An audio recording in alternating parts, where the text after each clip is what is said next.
আচ্ছা, sound clear আছে কিনা একটু জানাও আমাকে। আর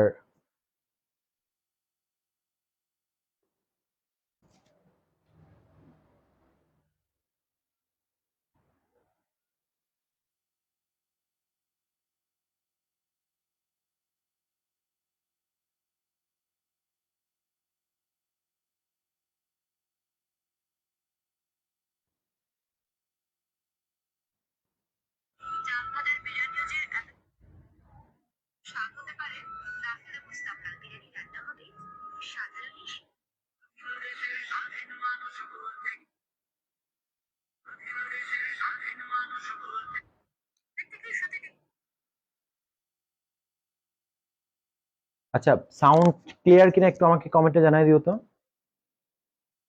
আমি একটু সময় নিচ্ছি।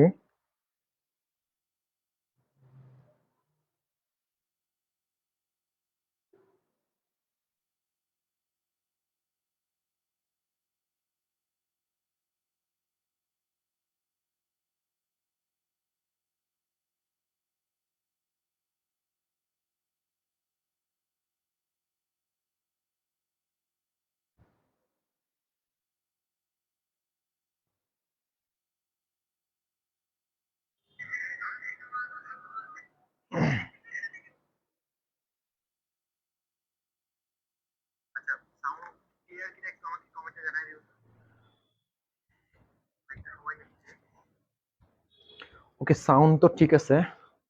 কি অবস্থা সবার? সবাই একটু দ্রুত সবাইকে মেনশন দিয়ে দাও আর শেয়ার করে দাও। সবাই ক্লাসে জয়েন করলেই ক্লাস স্টার্ট হয়ে যাবে ইনশাল্লাহ। আজকে বেসিক্যালি ঢাকা বোর্ড 2023টা সলভ করা হবে। তো সেটা যাদের কাছে নেই, কোশ্চেনটা যদি কারোর কাছে না থাকে, সেটা কিন্তু তোমার আমাদের পেজে আমি পিকচার দিয়ে দিছি। তো সেখান থেকে তোমার ডাউনলোড করে নিতে পারবা। আমি একটু দেখতেছি সবার কি অবস্থা। একটু অফ।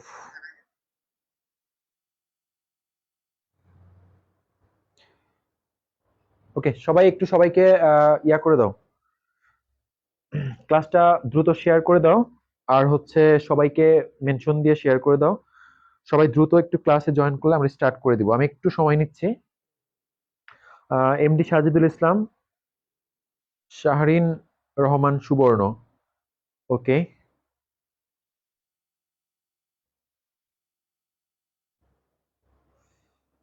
আর ভিডিও কি ক্লিয়ার আছে? সাউন্ড ক্লিয়ার কিনা, ভিডিও কি ক্লিয়ার কিনা সবাই একটু জানাবা।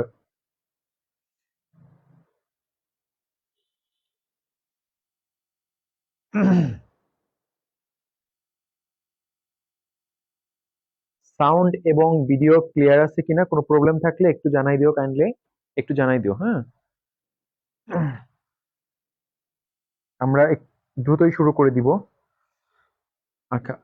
আখি মির্জা, ঠিক আছে, ওকে, থ্যাংক ইউ। আচ্ছা, ক্লাসগুলো একটু দ্রুত শেয়ার করে দিবা সবাই। সবাই একটু দ্রুত শেয়ার করে দিবা। আমরা খুব দ্রুতই শুরু করব ক্লাসটা। একটু সবার জন্য ওয়েট করতেছি। আর কে কোথা থেকে ক্লাস করতেছে একটু জানাই দিও। আচ্ছা, শাহরিন রহমান, আচ্ছা, প্রবলেম নেই স্যার, ওকে, ঠিক আছে, থ্যাংক ইউ। ওকে, আর একটু ওয়েট করি, হ্যাঁ, দেখি আরো দেখি সবার কি অবস্থা। একটু পরে লেটে আসলে হয়তো বুঝতে পারবে না, একটু ওয়েট করি। আমি বরাবরের মতো একদম রাইট তোমার হচ্ছে 7:30 মিনিটেই ক্লাস স্টার্ট করব। তো এর মধ্যেই সবাই জয়েন করবা আশা করি। ওকে, ঠিক আছে। আচ্ছা, একটু সময় নিচ্ছি আমি, দেখি আরো সবাই একটু জয়েন করুক। একটু সময় নিচ্ছি।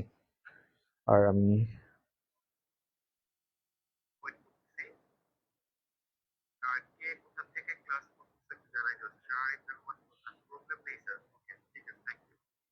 মেবি একটু কথা লেটে যাচ্ছে।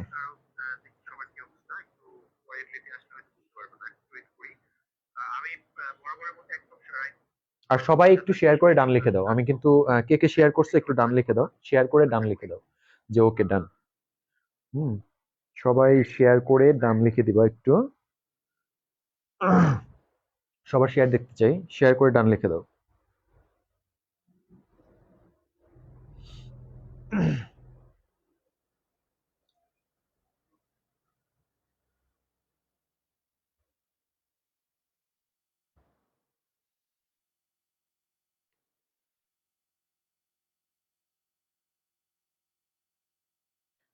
ওকে, তো সবাই আসুক। আজকে আমাদের এটা সমাধান করা হবে ঢাকা বোর্ড এমসিকিউ 2023 এটা সমাধান করা হবে ইনশাল্লাহ। ওকে, আচ্ছা শাহরিয়ার রহমান সুবর্ণ ডান, থ্যাংক ইউ সো মাচ। আচ্ছা, আর এটা আমি সেটটা বলে দিচ্ছি। এটা হচ্ছে আমার কাছে যে কোশ্চেনটা আছে সেটা হচ্ছে ঘ সেট। এটা হচ্ছে ঘ সেট, ঘ সেটটা, হ্যাঁ, এটা হচ্ছে আমার কাছে।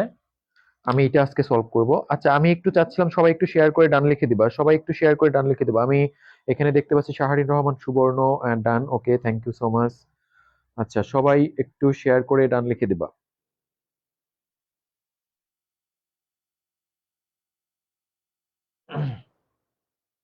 আচ্ছা, আরেকটা কথা হচ্ছে সবার কাছে কি কোশ্চেন আছে? এমডি সাজিদুল, আবু তালেব, ওকে, সবার কাছে কি কোশ্চেন আছে? কোশ্চেনটা আছে কিনা এটাও একটু জানাই দাও সবাই। আর শুরু করবো কিনা,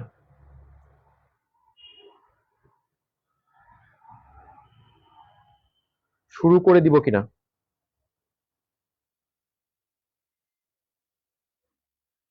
মেবি আমার কথাটা একটু লেটে যাচ্ছে। কোশ্চেন না থাকলে তুমি কিভাবে ক্লাস করো আমি বুঝতে পারলাম না। যাদের কাছে কোশ্চেন নেই তারা পেজ থেকে ডাউনলোড করে নাও। এটা আমি পেজে দিয়ে দিছি। কোশ্চেন না থাকলে ক্লাস করার আসলে কোনো মানে নাই। পেজে দিয়ে দেওয়া আছে, পেজে দিয়ে দেওয়া আছে, কোশ্চেন গুলা পেজে দিয়ে দেওয়া আছে। আজকে যেটা সলভ করা হবে সেই কোশ্চেনটা দিয়ে দেওয়া আছে। আর আজকে একটু ফার্স্ট ক্লাস, আমি একটু আজকে একটাই সলভ করব, ঠিক আছে? আহ, রুবেল আহমেদ, আসসালামু আলাইকুম স্যার। ওয়ালাইকুম আসসালাম। আজকে একটাই সলভ করব, বেশি টাইম নিব না। মারিয়া শেখ, সুমাইয়া কিবা, ওকে, এমডি সাজিদুল ইসলাম আছে, ওকে। আচ্ছা, সবাই আমি কিন্তু শেয়ার শেয়ার করে দাও, সবাই একটু শেয়ার করে ডান লিখে দাও। আমি মাত্র একজনকে দেখলাম। হ্যাঁ, আর শুরু করব কিনা একটু আমাকে জানাই দিও, হ্যাঁ, নাকি ওয়েট করব একটু।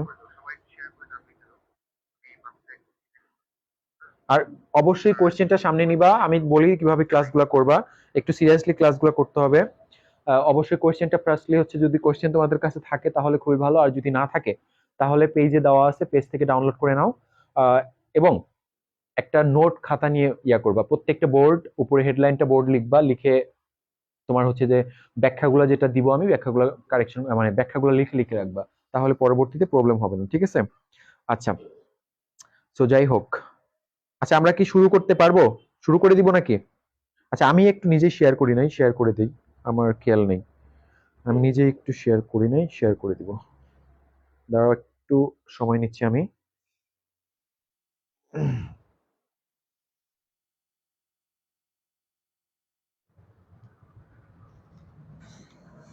একটু সময় দিতে হবে।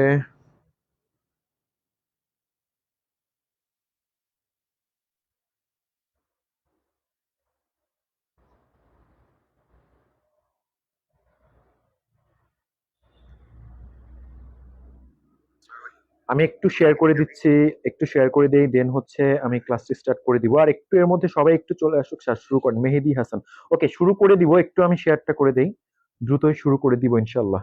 ওকে, ঠিক আছে।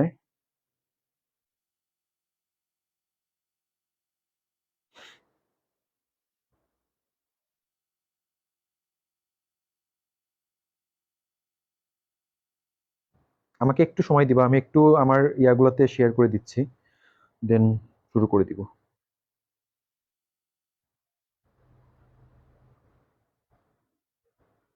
ওকে, ঠিক আছে।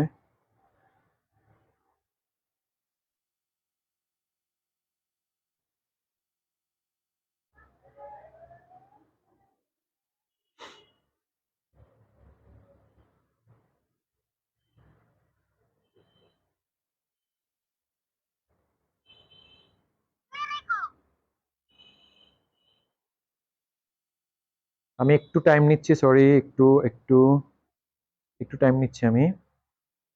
ওকে,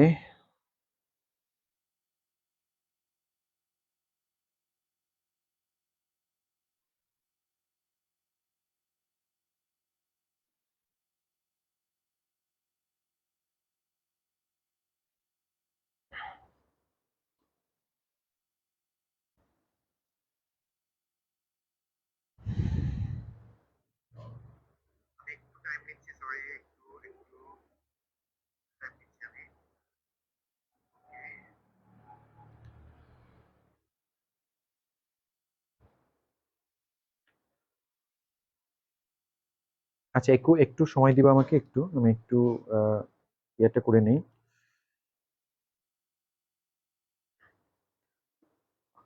আচ্ছা, আমি একটু শেয়ার করে দিয়ে তারপরে তোমাদের ক্লাসটি স্টার্ট করে দেবো ইনশাল্লাহ। উম,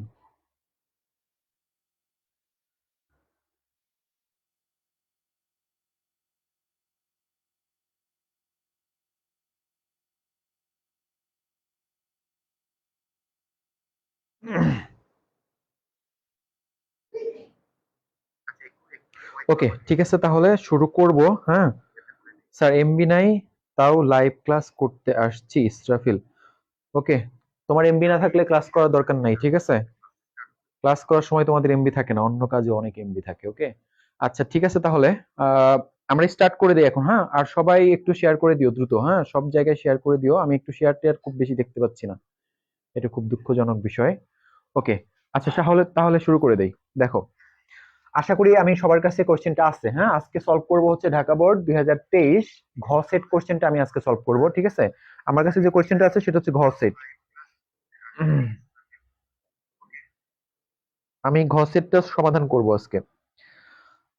আর আমি এই কোশ্চেনটাই পেজে দিয়ে দিছি, পিকচার করে দিয়ে দিছি। যদি কারো কাছে কোশ্চেন না থাকে তাহলে অবশ্যই এটা ডাউনলোড করে নিতে পারবো। দেখো, এখানে 1 নাম্বার প্রশ্নটা যেটা বলা হয়েছে আমাদের এখানে, 1 নাম্বার যে প্রশ্নটা বলা হয়েছে সেটা আশা করি সবার কাছে কোশ্চেনটা আছে। দেখো, বলছে একজন ব্যক্তি, ঢাকা বোর্ড 2023 ঘ সেটটা, আমি এগিন বলতেছি, ঢাকা বোর্ড 2023 ঘ সেট, এইটা আমরা সমাধান করতেছি। বলতেছে যে যে ফার্স্ট কোশ্চেনটা এখানে আছে, একজন ব্যক্তি লিফটে ওজনহীনতা অনুভব করবে কখন? একজন ব্যক্তি লিফটে ওজনহীনতা অনুভব করবে কখন? দেখো, এখানে অপশনে কি কি আছে, সবাই অপশনগুলো দেখো। দেখো অপশনগুলো কি আছে, যে লিফটটি সমবেগে উপরে উঠে, আর লিফটটি সমবেগে নিচে নামে। দেখো আমি আবার বলতেছি কোশ্চেনটা, যে একজন ব্যক্তি লিফটে ওজনহীনতা অনুভব করবে যখন, ক নাম্বার অপশন আছে, লিফটটি সমবেগে উপরে ওঠে, দেন হচ্ছে লিফটটি সমবেগে নিচে নামে, লিফটটি জি ত্বরণে উপরে ওঠে, লিফটটি জি ত্বরণে নিচে নামে। এইটা বলছে ওনারা, ঠিক আছে? সো আমরা একটু অপশনগুলো চেক করি। দেখো, আমরা কিন্তু যারা জানো না, লিফটের ক্ষেত্রে আমি একটু বলি, লিফটের ক্ষেত্রে যদি লিফটের ক্ষেত্রে যে আমাদের ওজনটা ডাব্লিউ, লিফটে যখন আমরা উঠি, ঠিক আছে, একটা হচ্ছে লিফট ওঠার সময় আমাদের ওজন কেমন হবে, ওজন বের করার সূত্র, ধরো আমাদের নর্মাল তো ওজন কত হয়, এম জি। আমি, দেখো, এম জি। আচ্ছা, আমার লেখা কি ক্লিয়ার আছে কিনা একটু জানাও তো তোমরা, লেখা বোর্ডে কি ক্লিয়ার দেখা যায় কিনা?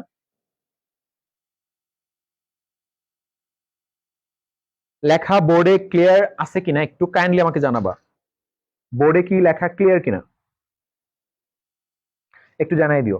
আচ্ছা, তো আমাদের নর্মাল ওজন আমরা জানি, দেখো W equal to M G, এটা হচ্ছে নর্মাল ওজন। কিন্তু যখন আমরা লিফটকে, একটা লিফট আমার কাছে, আমি লিফটে উঠলাম, এখানে ধরো, এখানে হচ্ছে আমি লিফটে উঠলাম, লিফটে যদি উঠি, এই লিফটটা যদি আমার উপরে উঠে, ধরো লিফটের ওজন নিজস্ব ত্বরণ ধরলাম আমি স্মল এ, আমরা কিন্তু জানি অভিকর্ষ ত্বরণ হচ্ছে জি, আর লিফটের ত্বরণ যদি হয় এ, তাহলে লিফট যদি উপরে উঠে তাহলে আমাদের মোট ওজন হবে এরকম, যে এম জি প্লাস এ।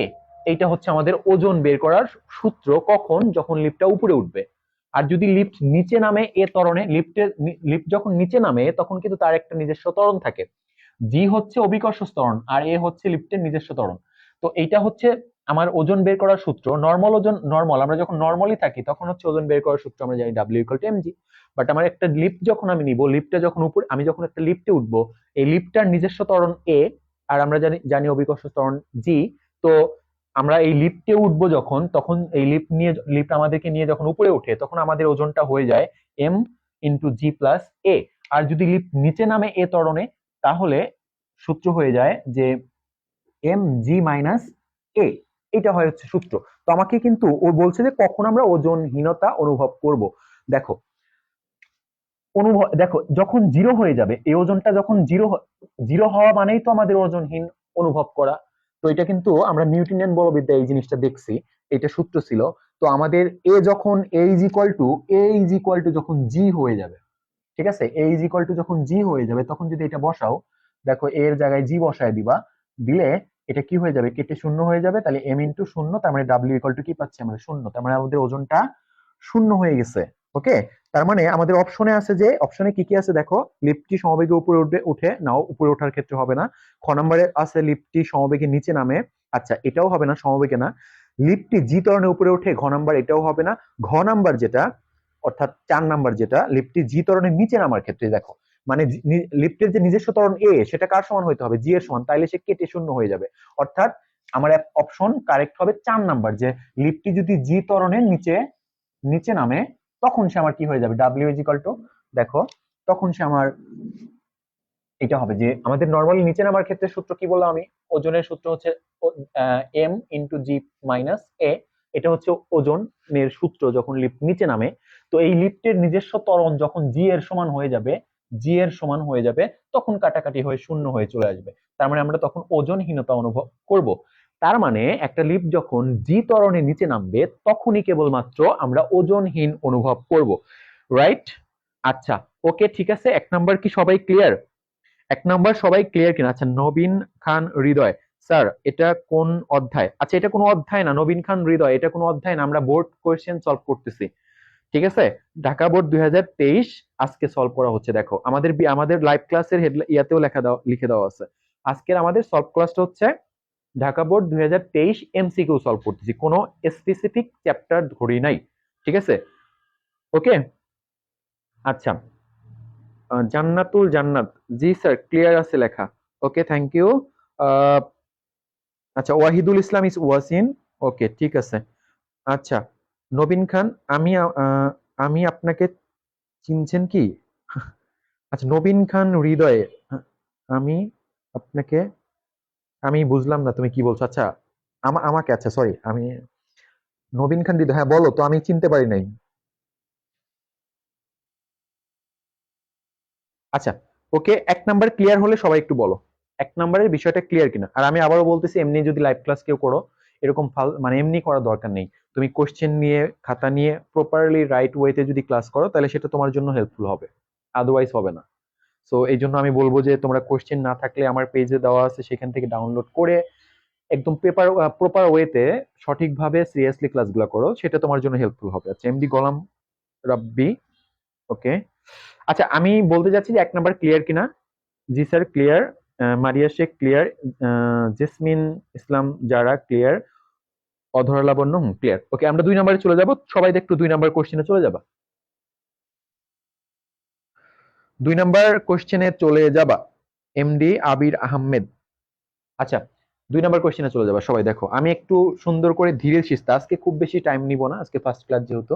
ইনশাআল্লাহ আমাদের লাইভ ক্লাসগুলো আপাতত শনি, সবাই কিছু জানেন, শনি সোম বুধ 7:35 এর দিকে শুরু হবে। আপাতত আমরা বোর্ড কোশ্চেন এমসিকিউ গুলো সলভ করব, আর পেজে জানায় দেওয়া হবে আজকে কোনটা সলভ করা হবে। আমি লাইভ ক্লাসের শেষেও জানাই দিব যে আগামী ক্লাসে কোনটা সলভ করা হবে। আপাতত আমাদের এই কন্টিনিউয়াস এরকম তোমার এমসিকিউ ক্লাসগুলো চলবে। আর খুব দ্রুত ইনশাআল্লাহ আমি বোর্ড কোশ্চেন যেটা তোমার ক্রিয়েটিভ কোশ্চেন গুলো সলভ করে দিব ইনশাআল্লাহ। 23 থেকে 15 পর্যন্ত সব প্রশ্ন আমি তোমাদের জন্য একদম তৈরি করে দিব। আর আশা করি এই প্রশ্নগুলো সলভ করার মাধ্যমে তুমি একটা ভালো প্রিপারেশন নিতে পারবা, ঠিক আছে? আচ্ছা, এমডি গোলাম রাব্বি, আসসালামু আলাইকুম স্যার। ওয়ালাইকুম সালাম। মৃত্তিকা মজুমদার, ওকে ঠিক আছে ঠিক আছে, ওকে থ্যাংক ইউ, সবাই বলতেছে ক্লিয়ার। 2 নাম্বার প্রশ্নটা আমরা সবাই একটু দেখবো। দেখো 2 নাম্বার প্রশ্নটাতে কি বলা হয়েছে, যে চাঁদের অভিকর্ষ ত্বরণ পৃথিবীর 1/6 মানে 1/6 অংশ, 6 গুণ।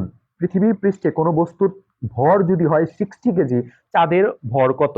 দেখো সবাই একটু খেয়াল করো, 2 নাম্বার প্রশ্ন যেটা বলছে যে চাঁদের অভিকর্ষ ত্বরণ পৃথিবীর অভিকর্ষ ত্বরণের 1/6 গুণ। তার মানে আমাদের আমাদের আমরা সবাই জানি পৃথিবীর নর্মাল অভিকর্ষ ত্বরণ জি আমরা 9.8 মিটার পার সেকেন্ড ধরি, ঠিক আছে, এটা ধরি। তো আমাকে বলা হয়েছে যে চাঁদের যে অভিকর্ষ ত্বরণ, চাঁদের অর্থাৎ জি এম ধরলাম আমরা, জি মানে মুন, এটা বলছে কি এই যে এই অভিকর্ষ ত্বরণের কত 1/6 অংশ। বাট বলছে যে পৃথিবীতে যদি একটা বস্তুর ভর 60 কেজি হয়, তাহলে সেটা চাঁদে তার ভর কত, এই কথাটা বলছে।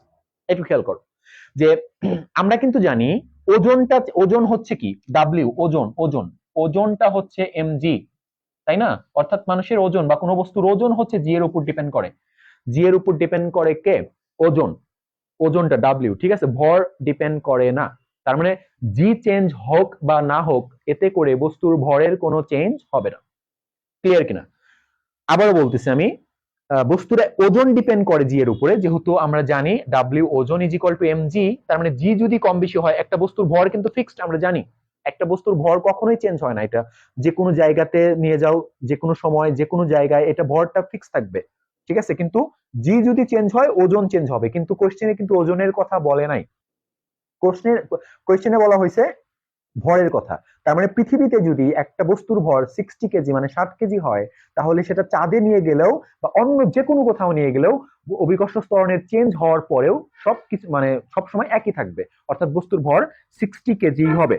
অর্থাৎ আমাদের অপশন নাম্বার এখানে দেখো, এখানে অপশন দিছে কি কি, 10 কেজি বলছে, 20 কেজি বলছে, তারপরে 3 নাম্বার ঘ নাম্বারে বলছে 60 কেজি, অর্থাৎ 60 কেজি হবে, আদার্স গুলো হবে না। কারণ কারণ কি, ভর কখনো চেঞ্জ হয় না, ভর ফিক্সড।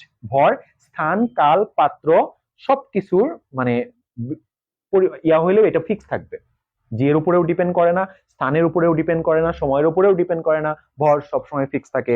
তার মানে পৃথিবীতে মানে চাঁদের অভিকর্ষ ত্বরণ কমে গেছে, তার মানে এটা বস্তুকে যদি আমি চাঁদে নিয়ে যাই, তার ভরের কোনো চেঞ্জ হবে না। হ্যাঁ, ওজন চেঞ্জ হবে, ওজনটা, কিন্তু ওজনের কথা তো কোশ্চেনে বলে নাই। কোশ্চেনে বলছে কি ভর, তার মানে 60 কেজি থাকবে। আচ্ছা, 2 নাম্বার সবাই ক্লিয়ার কিনা বলো? 2 নাম্বার ক্লিয়ার কিনা সবাই একটু বলবা। আর আমি একটু শেয়ার টেয়ার করতেছো না, আমি একটু শেয়ার দেখতে চাই। সবাই আশা করি একটু শেয়ার টেয়ার করে দিবা। 2 নাম্বারটা ক্লিয়ার হলে আমাকে একটু সবাই জানাই দিবা। দেখো 2 নাম্বার যদি ক্লিয়ার হয়,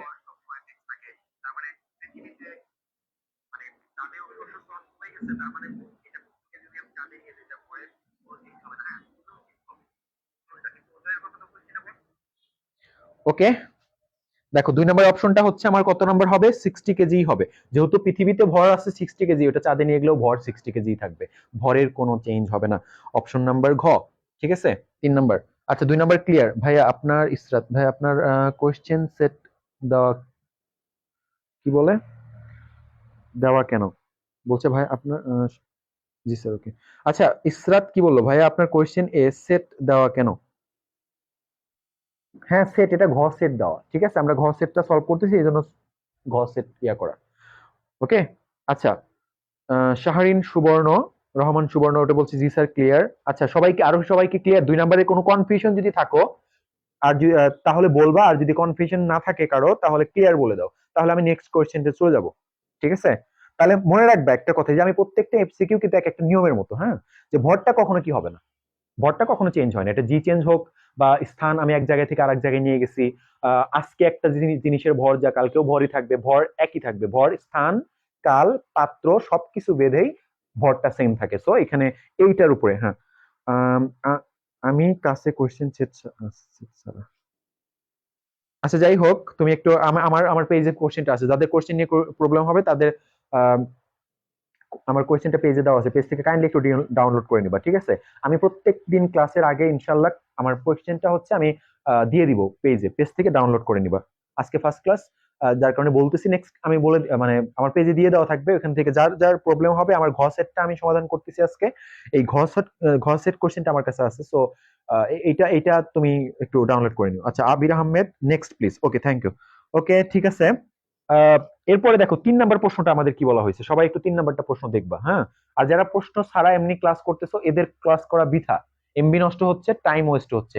আমি সাজেস্ট করবো তারা চলে যাও, যাদের কাছে কোশ্চেন নেই, ঠিক আছে।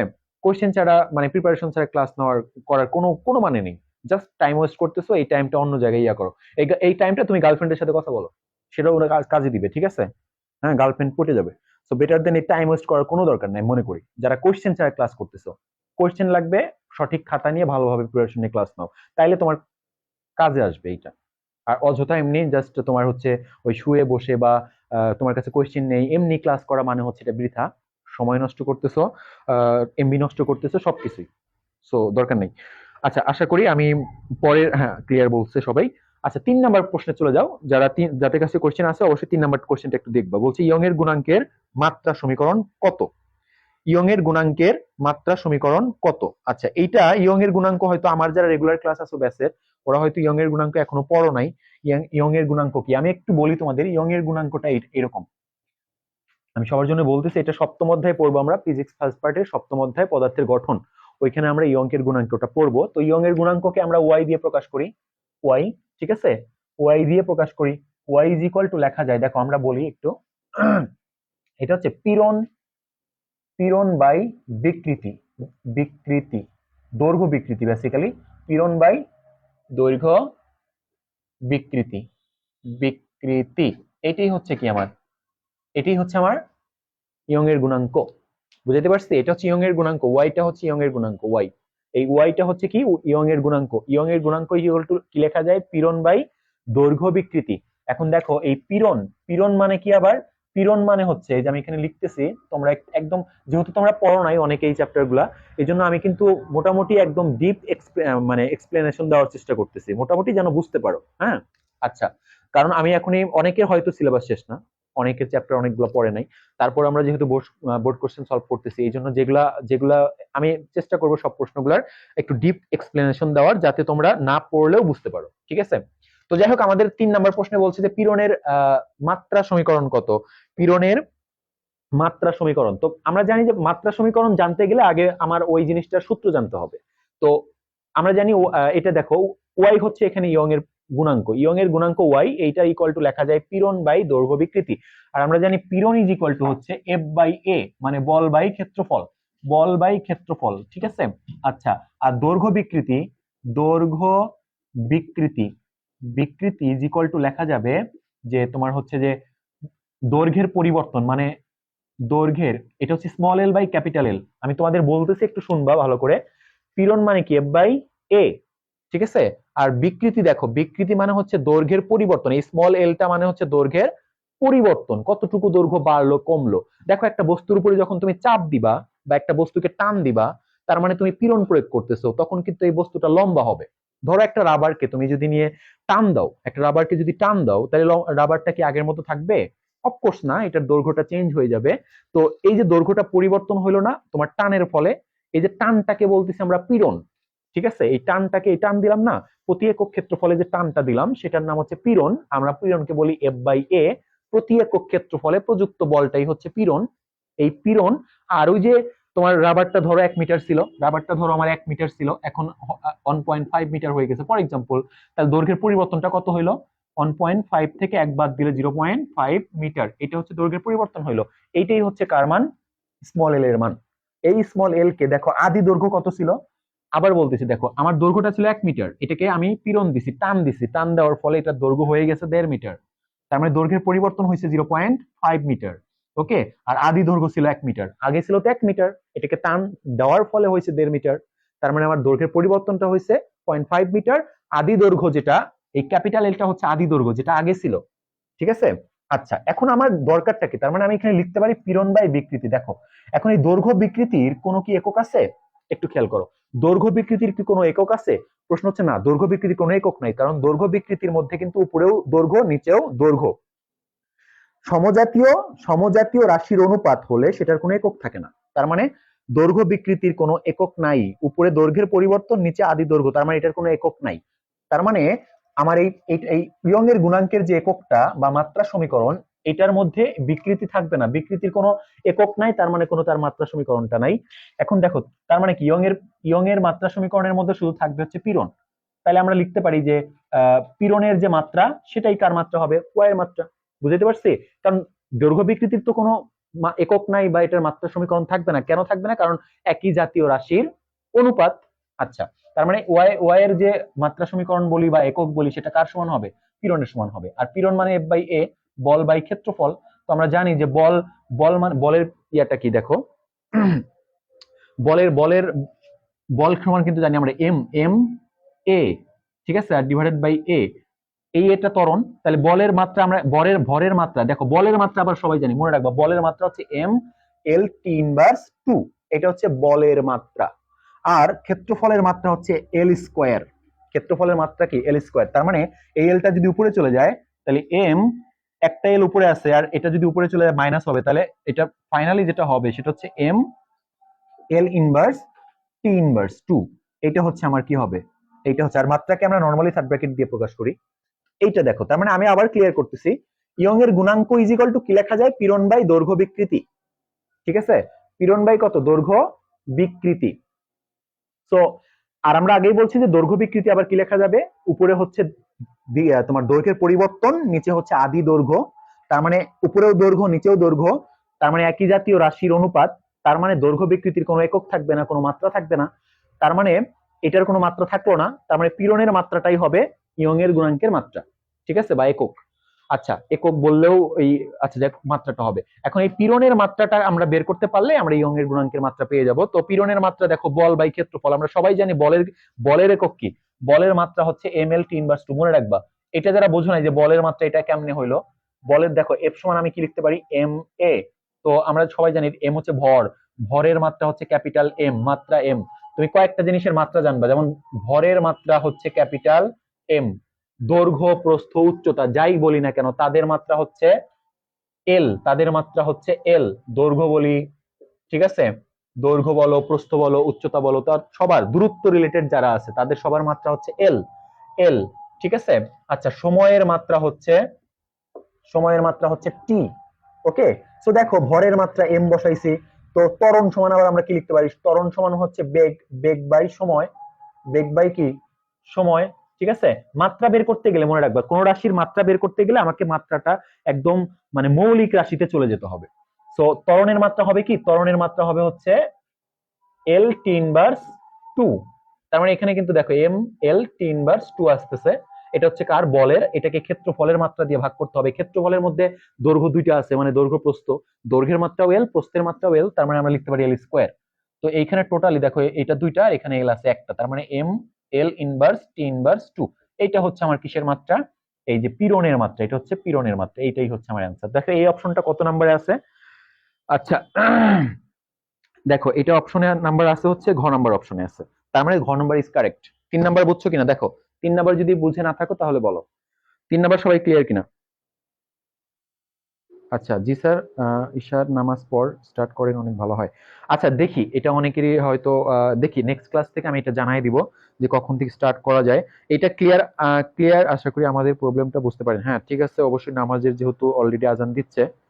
আচ্ছা এইটা যদি ক্লিয়ার হয় তাহলে সবাই একটু বলো স্যার নেক্সট ক্লাসের টাইমটা একটু চেঞ্জ করে।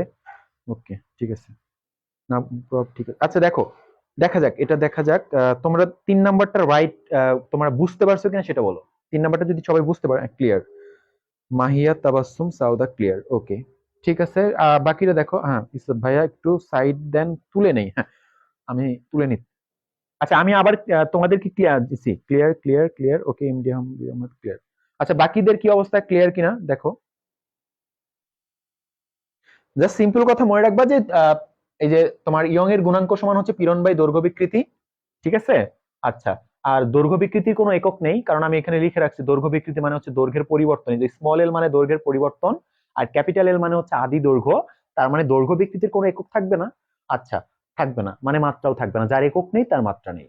আচ্ছা মাত্রা থাকবে না, তার মানে এই যে এটার কোনো মাত্রা নেই, তার মানে ইয়ং এর গুণাঙ্কের মাত্রা হচ্ছে পীড়নের মাত্রা। তো পীড়নের মাত্রা আবার পীড়ন সমান আমরা জানি এফ বাই এ, তার মানে এইটুকুর মাত্রা আমি বের করে ফেলছি দেখো, ওকে ঠিক আছে। আচ্ছা রাধিকা সাহা কলি কমেন্টেটর, ঠিক আছে। নূর নাহরিন স্বরূপা ক্লিয়ার স্যার, ওকে। আজকে আমি একটু দেখবো ফার্স্ট ক্লাস কতগুলা শেয়ার হয়েছে না হয়েছে একটু আমি দেখতে চাই, কারণ জাস্ট কষ্ট করে ক্লাস নেওয়ার মানেই তো এটা, তোমরা একটু ইটিয়া করবা আর ভালো করে ক্লাসগুলো করবা, এটাই তো আর কিছু না। আচ্ছা ক্লিয়ার যদি হয়ে যাও তাহলে আমি নেক্সট কোশ্চেনে চলে যেতে পারি, ঠিক আছে। সবাই বলতেছে আমরা ক্লিয়ার, ওকে। বর্ষা ইসলাম, এই বর্ষা ইসলাম এটা কি, এটা কি আমাদের স্টুডেন্ট, আমাদের রেগুলার স্টুডেন্ট বর্ষা ইসলাম, ক্লিয়ার, ওকে বলছে ক্লিয়ার। তো আমরা পরের প্রশ্নে চলে যাই। দেখো আমরা চলে যাব হচ্ছে নাম্বার 4। তো এরভাবে চলবে আমার পড়ানোটা কি ঠিক আছে? আরো নাকি এক্সপ্লেনেশন বেশি হচ্ছে? একটু জানাইও তো আমাকে। এইভাবে এক্সপ্লেনেশন দিব নাকি আরো বেশি ডিপলি দিতে হবে, নাকি ঠিক আছে বলো, একটু বলো তো। জেসমিন ইসলাম যারা, একটু জানাবা হুম যে এইভাবে ঠিক আছে কিনা, নাকি কোনো চেঞ্জ করতে হবে পড়ানোর মধ্যে। আমি একটু সময় নিচ্ছি, তোমাদের কমেন্টের জন্য ওয়েট করতেছি।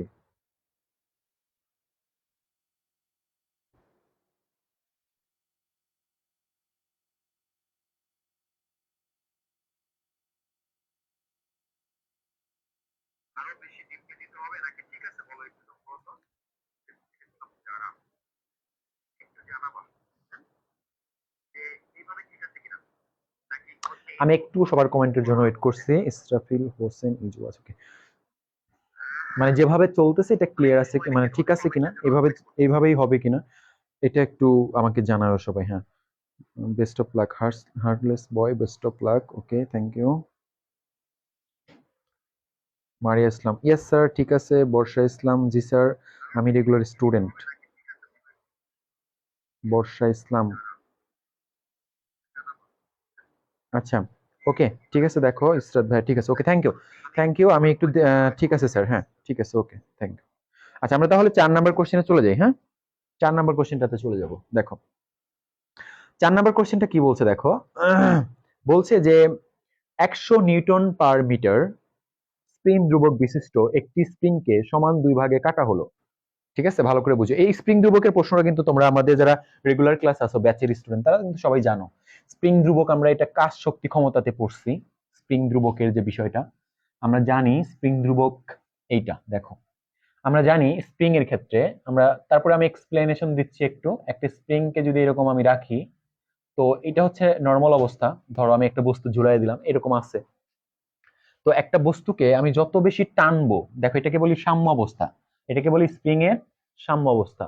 একটা বস্তুকে আমি যত বেশি টানাটানি করব এটা, তো এই যে সাম্য অবস্থান থেকে টান যখন দিব, তখন কিন্তু এটা লম্বা হবে। তো এই লম্বা যত হবে, এক্সটা হচ্ছে যত বেশি লম্বা করতে চাইবা তুমি, তত বেশি বল দেওয়া লাগবে। তার মানে স্প্রিং এর ক্ষেত্রে এফ সমানুপাতিক এক্স। এটা একটু দেখো, হ্যাঁ, তোমরা প্র্যাকটিক্যালি এটা দেখতে পারো যে একটা স্প্রিং কে যত বেশি আমি টান দিব, যত বেশি টান দিব তত তোমাকে বল দিতে হচ্ছে। তার মানে স্প্রিং এর ক্ষেত্রে বল আর সরণ পরস্পরের সমানুপাতিক এবং বিপরীতমুখী। এখানে মাইনাসটা না দিলেও চলবে আপাতত। তো এখান থেকে আমি পরবর্তীতে এফ সমান কেলি মানে সমান যখন দিব, তখন সমানুপাতিক চিহ্ন উঠে গেলে একটা ধ্রুবক আসবে। ঠিক আছে, একটা ধ্রুবক আসবে, এই যে এক্স। এই যে ধ্রুবকটাকেই বলতেছি আমরা স্প্রিনের তোমার ধ্রুবক। ঠিক আছে, স্প্রিন ধ্রুবক বলতেছি এই কেটাকে। তো কে ইজ ইকুয়াল টু আমি কি লিখতে পারি পরে দেখো, কে ইজ ইকুয়াল টু লিখতে পারি মাইনাস এফ বাই এক্স লিখতে পারি। ঠিক আছে, এটা হচ্ছে স্প্রিন ধ্রুবক। তো বলতেছি কি যে একটা স্প্রিন আছে তার কাছে, আমার কাছে কি একটা স্প্রিন ধ্রুবক একটা,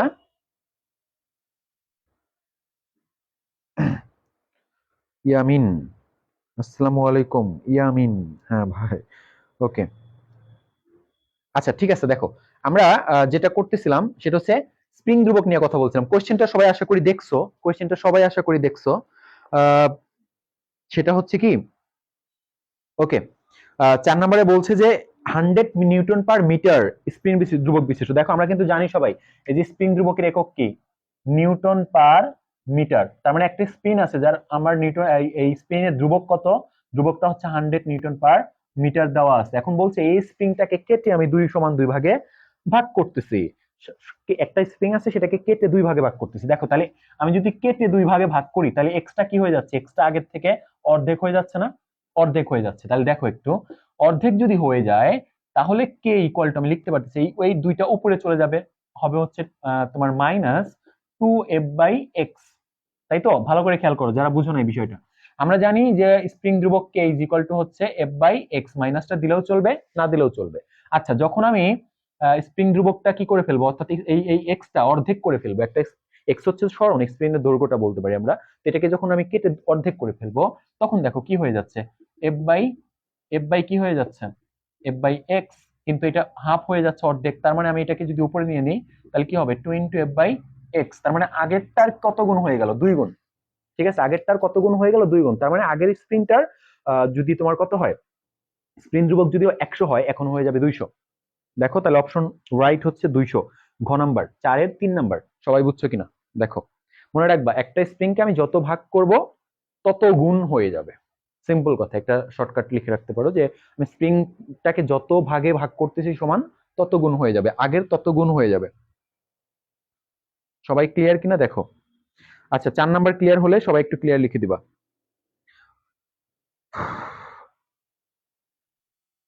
আচ্ছা, 4 নাম্বার যদি ক্লিয়ার হও তাহলে ক্লিয়ার লিখে দাও, সবাই ক্লিয়ার লিখে দাও যদি 4 নাম্বার ক্লিয়ার হও। আমরা 5 নাম্বারে চলে যাব তাহলে।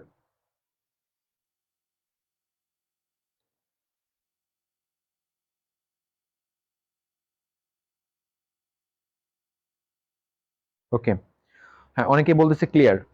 তাহলে সবাই একটু ক্লিয়ার হলে 5 নাম্বার কোশ্চেনটা দেখবা। 4 নাম্বার গেল, 5 নাম্বারটা দেখবা। 5 নাম্বার প্রশ্ন দেখো সবাই, 5 নাম্বারে কি বলছে।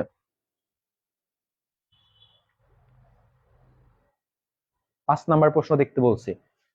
আর যাদের কাছে প্রশ্ন নেই তারা আসলে ক্লাস করে লাভ নেই, আমি আবারও বলতেছি, প্রশ্ন আমি বরাবরের মতো পেজে দিয়ে দেই, তো পেজে প্রশ্নটা থাকবে, পেজ থেকে ডাউনলোড করে নেবো কোশ্চেনটা, ঠিক আছে? কোশ্চেন ডাউনলোড করে যদি তারপরে ক্লাস করতে আসবে। আচ্ছা, ক্লিয়ার ক্লিয়ার ক্লিয়ার, ঠিক আছে, থ্যাংক ইউ। 5 নাম্বারে কি বলছে দেখো, আমরা 5 নাম্বারে চলে যাচ্ছি। 5 নাম্বারে বলা হইলো যে সূর্য থেকে কোন গ্রহের গড় দূরত্ব কমে গেলে গ্রহটির পর্যায়কাল কি হবে। এটা বলছে যে সূর্য থেকে কোন গ্রহের গড় দূরত্ব কমে গেলে গ্রহটির পর্যায়কালে কাল কমে যাবে। ক নম্বরে বলছে, অপশনে বলছে কমে যাবে, খ নম্বরে বলছে বেড়ে যাবে, ঘ নম্বরে বলছে স্থির থাকবে, এন্ড ঘ নম্বর বলছে অসীম হবে। আচ্ছা, তোমরা এখন নিজেরাই, আমি এখন একটু ব্যাখ্যাটা দিব, ব্যাখ্যাটা পাওয়ার পরে তোমরা নিজেরাই ডিসিশনটা নিও যে কি হবে। আচ্ছা, আমি একটু ব্যাখ্যায় চলে যাচ্ছি। তো ব্যাখ্যাটা এইরকম, খেয়াল করো, যে আমরা কেপলারের সূত্র জানি। কেপলারের 3টা সূত্র আছে, এটা হচ্ছে অভিকর্ষ মহাকর্ষ চ্যাপ্টারে আছে। কেপলারের 3টা সূত্র আছে। 3টা সূত্র আমি একটু বলতেছি, দেখো 3টাই বলি। কেপলারের প্রথম যে সূত্রটা সেটা হচ্ছে এরকম, আমি ক্লাসটা করতে পারলাম না। আচ্ছা যাই হোক, দেখো, এটা হচ্ছে কে বলছি, স্টাফিল। হ্যাঁ, এটা যাই হোক। ওকে, দেখো, কেপলারের 3টা সূত্র আছে, ঠিক আছে? কেপলারের প্রথম সূত্রটা হচ্ছে এরকম, বলা হয়েছে যে এই যে আমরা মানে সূর্যকে, যে ধরো এটা সূর্য, এটা হচ্ছে আমার সূর্য, এই সূর্যটাকে কেন্দ্র করে তো আমাদের গ্রহগুলা ঘুরতেছে। তো গ্রহগুলাকে, ও কেপলারের প্রথম সূত্রে কেপলার যেটা বলছে সেটা হচ্ছে সূর্যকে কেন্দ্র করে গ্রহগুলা যে ঘোরে, এই ঘোরে কিন্তু বৃত্তাকার পথে ঘোরে না, একদম স্ট্রেট বৃত্তাকার পথে ঘোরে না। ওরা ঘোরে কিভাবে? ওরা ঘোরে হচ্ছে উপবৃত্তাকার পথে, এরকম উপবৃত্তাকার এরকম পথে ঘোরে। অর্থাৎ অর্থাৎ কখনো পৃথিবী সূর্যের কাছে চলে আসে, কখনো পৃথিবী, এই যে দেখো, কাছে চলে আসছে, আবার কখনো সূর্য থেকে পৃথিবী দূরে চলে যায়। উপবৃত্তাকার, আমরা জানি সবাই উপবৃত্ত এরকম দেখতে, চ্যাপ্টা ডিমের মতো। এরকম একটা রাস্তায়, এরকম একটা উপবৃত্তাকার শেপের উপবৃত্তাকার একটা কক্ষপথে থেকে ঘুরে। তো পৃথিবী এরকম ভাবে ঘুরতেছে ধরো, 1 নাম্বার। তাহলে 1 নাম্বার সূত্র, সূত্রের মাধ্যমে কেপলার বোঝাইতে চাইছে যে আহ, সূর্যকে কেন্দ্র করে গ্রহগুলা যে পথে, বৃত্তাকার পথে ঘুরে না, একদম বৃত্তাকার পথটা না, যে কক্ষপথটা একেবারে বৃত্তপথ না, এটা একদম মানে একটা হচ্ছে উপবৃত্তাকার পথ। অর্থাৎ পৃথিবী থেকে কখনো এটা দূরত্ব কমে যায়, আবার কখনো বেড়ে যায়। একদম মাঝখানে যে সূর্যটা থাকে তাও না। ফোকাস মানে আমরা জানি কিন্তু, দেখো, উপবৃত্তের 2টা ফোকাস থাকে, এই একটা ফোকাস, এটাকে একটা ফোকাস বলে, এটাকে একটা ফোকাস বলে। তো সূর্যটা থাকে হচ্ছে একটা ফোকাসে, আর পৃথিবী এরকম করে ঘুরে। তার মানে পৃথিবীটা কখনো সূর্যের কাছে আসে, আবার ধীরে ধীরে দূরে চলে যায়, এটা বলছে। ঠিক আছে? আচ্ছা, তো যাই হোক, আমাদের যে যে সূত্রটা এখানে দরকার, 3য় নাম্বার সূত্র আমরা একটু দেখি। 3য় নাম্বার সূত্রে বলছে যে এই যে পৃথিবী যে ঘুরবে, এই একবার ঘুরে এখান থেকে স্টার্ট করে যদি একবার ঘুরে আবার এখানে আসে, তাকে আমরা বলি পর্যায়কাল। ঠিক আছে? পর্যায়কাল। আর এই যে সূর্য থেকে পৃথিবীর যে দূরত্বটা, গড় দূরত্ব, আমরা এখানে যেহেতু সবসময় দূরত্ব সেম হবে না, সবসময় কিন্তু দূরত্ব সেম পাচ্ছি না, তো গড় দূরত্ব নিচ্ছি আমরা। কত গড় দূরত্ব এখানে, এই জন্য গড় দূরত্বের কথা বলা হয়েছে। গড় দূরত্বকে ধরতেছি ধরো এ, কি ধরতেছি এ। তাহলে পর্যায়কালের বর্গ বলছে কি, পর্যায়কালের বর্গ, একটা গ্রহ যে সূর্যকে কেন্দ্র করে উপবৃত্তাকার পথে ঘুরতেছে, যার ফলে সূর্য থেকে তার দূরত্বটা অলওয়েজ সেম হবে না, ভিন্ন ভিন্ন হবে। এই জন্য গড় দূরত্ব নিচ্ছি আমরা এ। এই গড় দূরত্বটা হবে পর্যায়কালের বর্গের সমানুপাতিক। অর্থাৎ এই গড় দূরত্বের যে ঘন, গড় দূরত্বের ঘন পর্যায়কালের বর্গের সমানুপাতিক। এটা হচ্ছে কেপলারের শেষের সূত্রটা, ঠিক আছে। তার মানে দেখো তো যে গড় দূরত্ব যদি কমে যায়, প্রশ্নে কি বলছে দেখো, এই যে এখন তোমরা দেখো গড় দূরত্ব যদি কমে যায় তাহলে পর্যায়কাল বেড়ে যাবে, ঠিক আছে। আর যদি গড় দূরত্ব বেড়ে যায়, যেহেতু সমানুপাতিক রিলেশন, গড় দূরত্বের সাথে পর্যায়কাল রিলেশনটা কিন্তু সমানুপাতিক, তার মানে গড় দূরত্ব বাড়লে পর্যায়কাল বাড়বে, গড় দূরত্ব কমলে পর্যায়কাল কমবে। এখন তোমরা ডিসিশন নাও, প্রশ্নে কি বলছে। আচ্ছা, এটা রাইট অপশনটা তোমরাই বলবা, তোমরা বলো রাইট অপশনটা কোনটা। বলছে যে গড় দূরত্ব কমে গেলে গ্রহটির পর্যায়কাল কি হবে। এটার তোমাদের রাইট অপশন, যে রাইট অপশনটা তোমরা বলবা, অ্যান্সারটা তোমরাই বলবা। আমি একটু ওয়েট করতেছি তোমাদের জন্য, অ্যান্সারের জন্য ওয়েট করতেছি। আমি একটু তোমাদের অ্যান্সারের জন্য ওয়েট করি।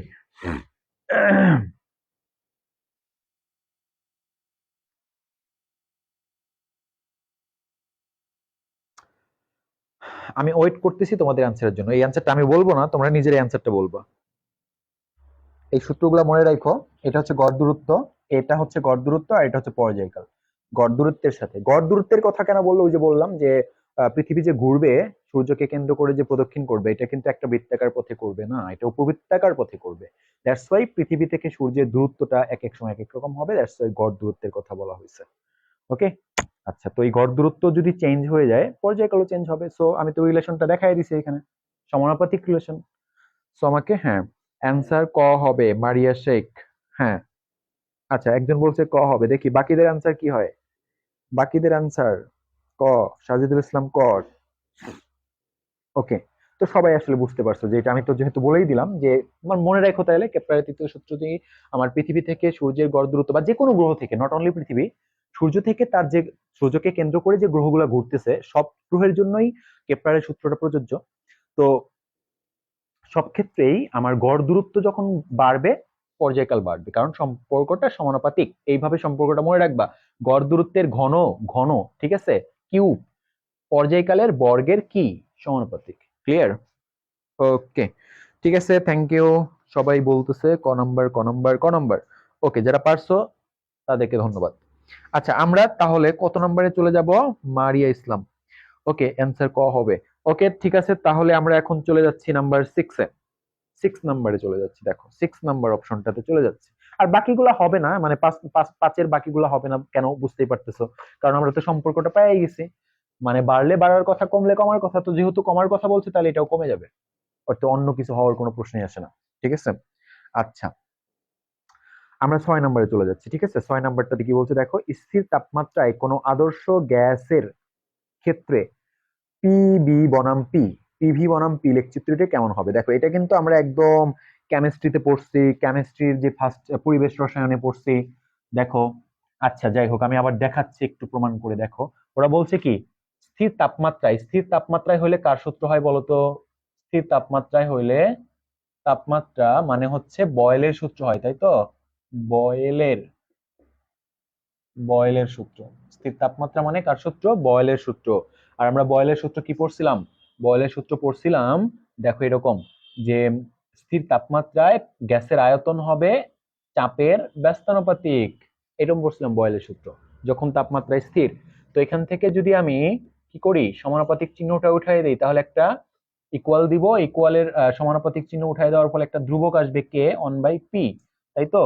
ফলে এরপরে দেখো, তাহলে V equal to K by P, তারপরে লেখা যাবে ভিপি, ঠিক আছে, বা পিভি ইজ ইকুয়াল টু ধ্রুবক কে, এই যে এই কে মানে ধ্রুবক ধরছি না আমরা, তাহলে কি আসতেছে, পিভি ইজ ইকুয়াল টু ধ্রুবক। ঠিক আছে, তার মানে পিভির গুণফলটা চাপ, এই চাপ, এটা হচ্ছে আয়তন, এটা হচ্ছে চাপ, আর এটা হচ্ছে কি, আয়তন। এই চাপ আর আয়তনের গুণফল সবসময় ফিক্সড থাকবে, ফিক্সড এক থাকবে, চেঞ্জ হবে না, এটাই বোঝাচ্ছে বয়েলের সূত্র।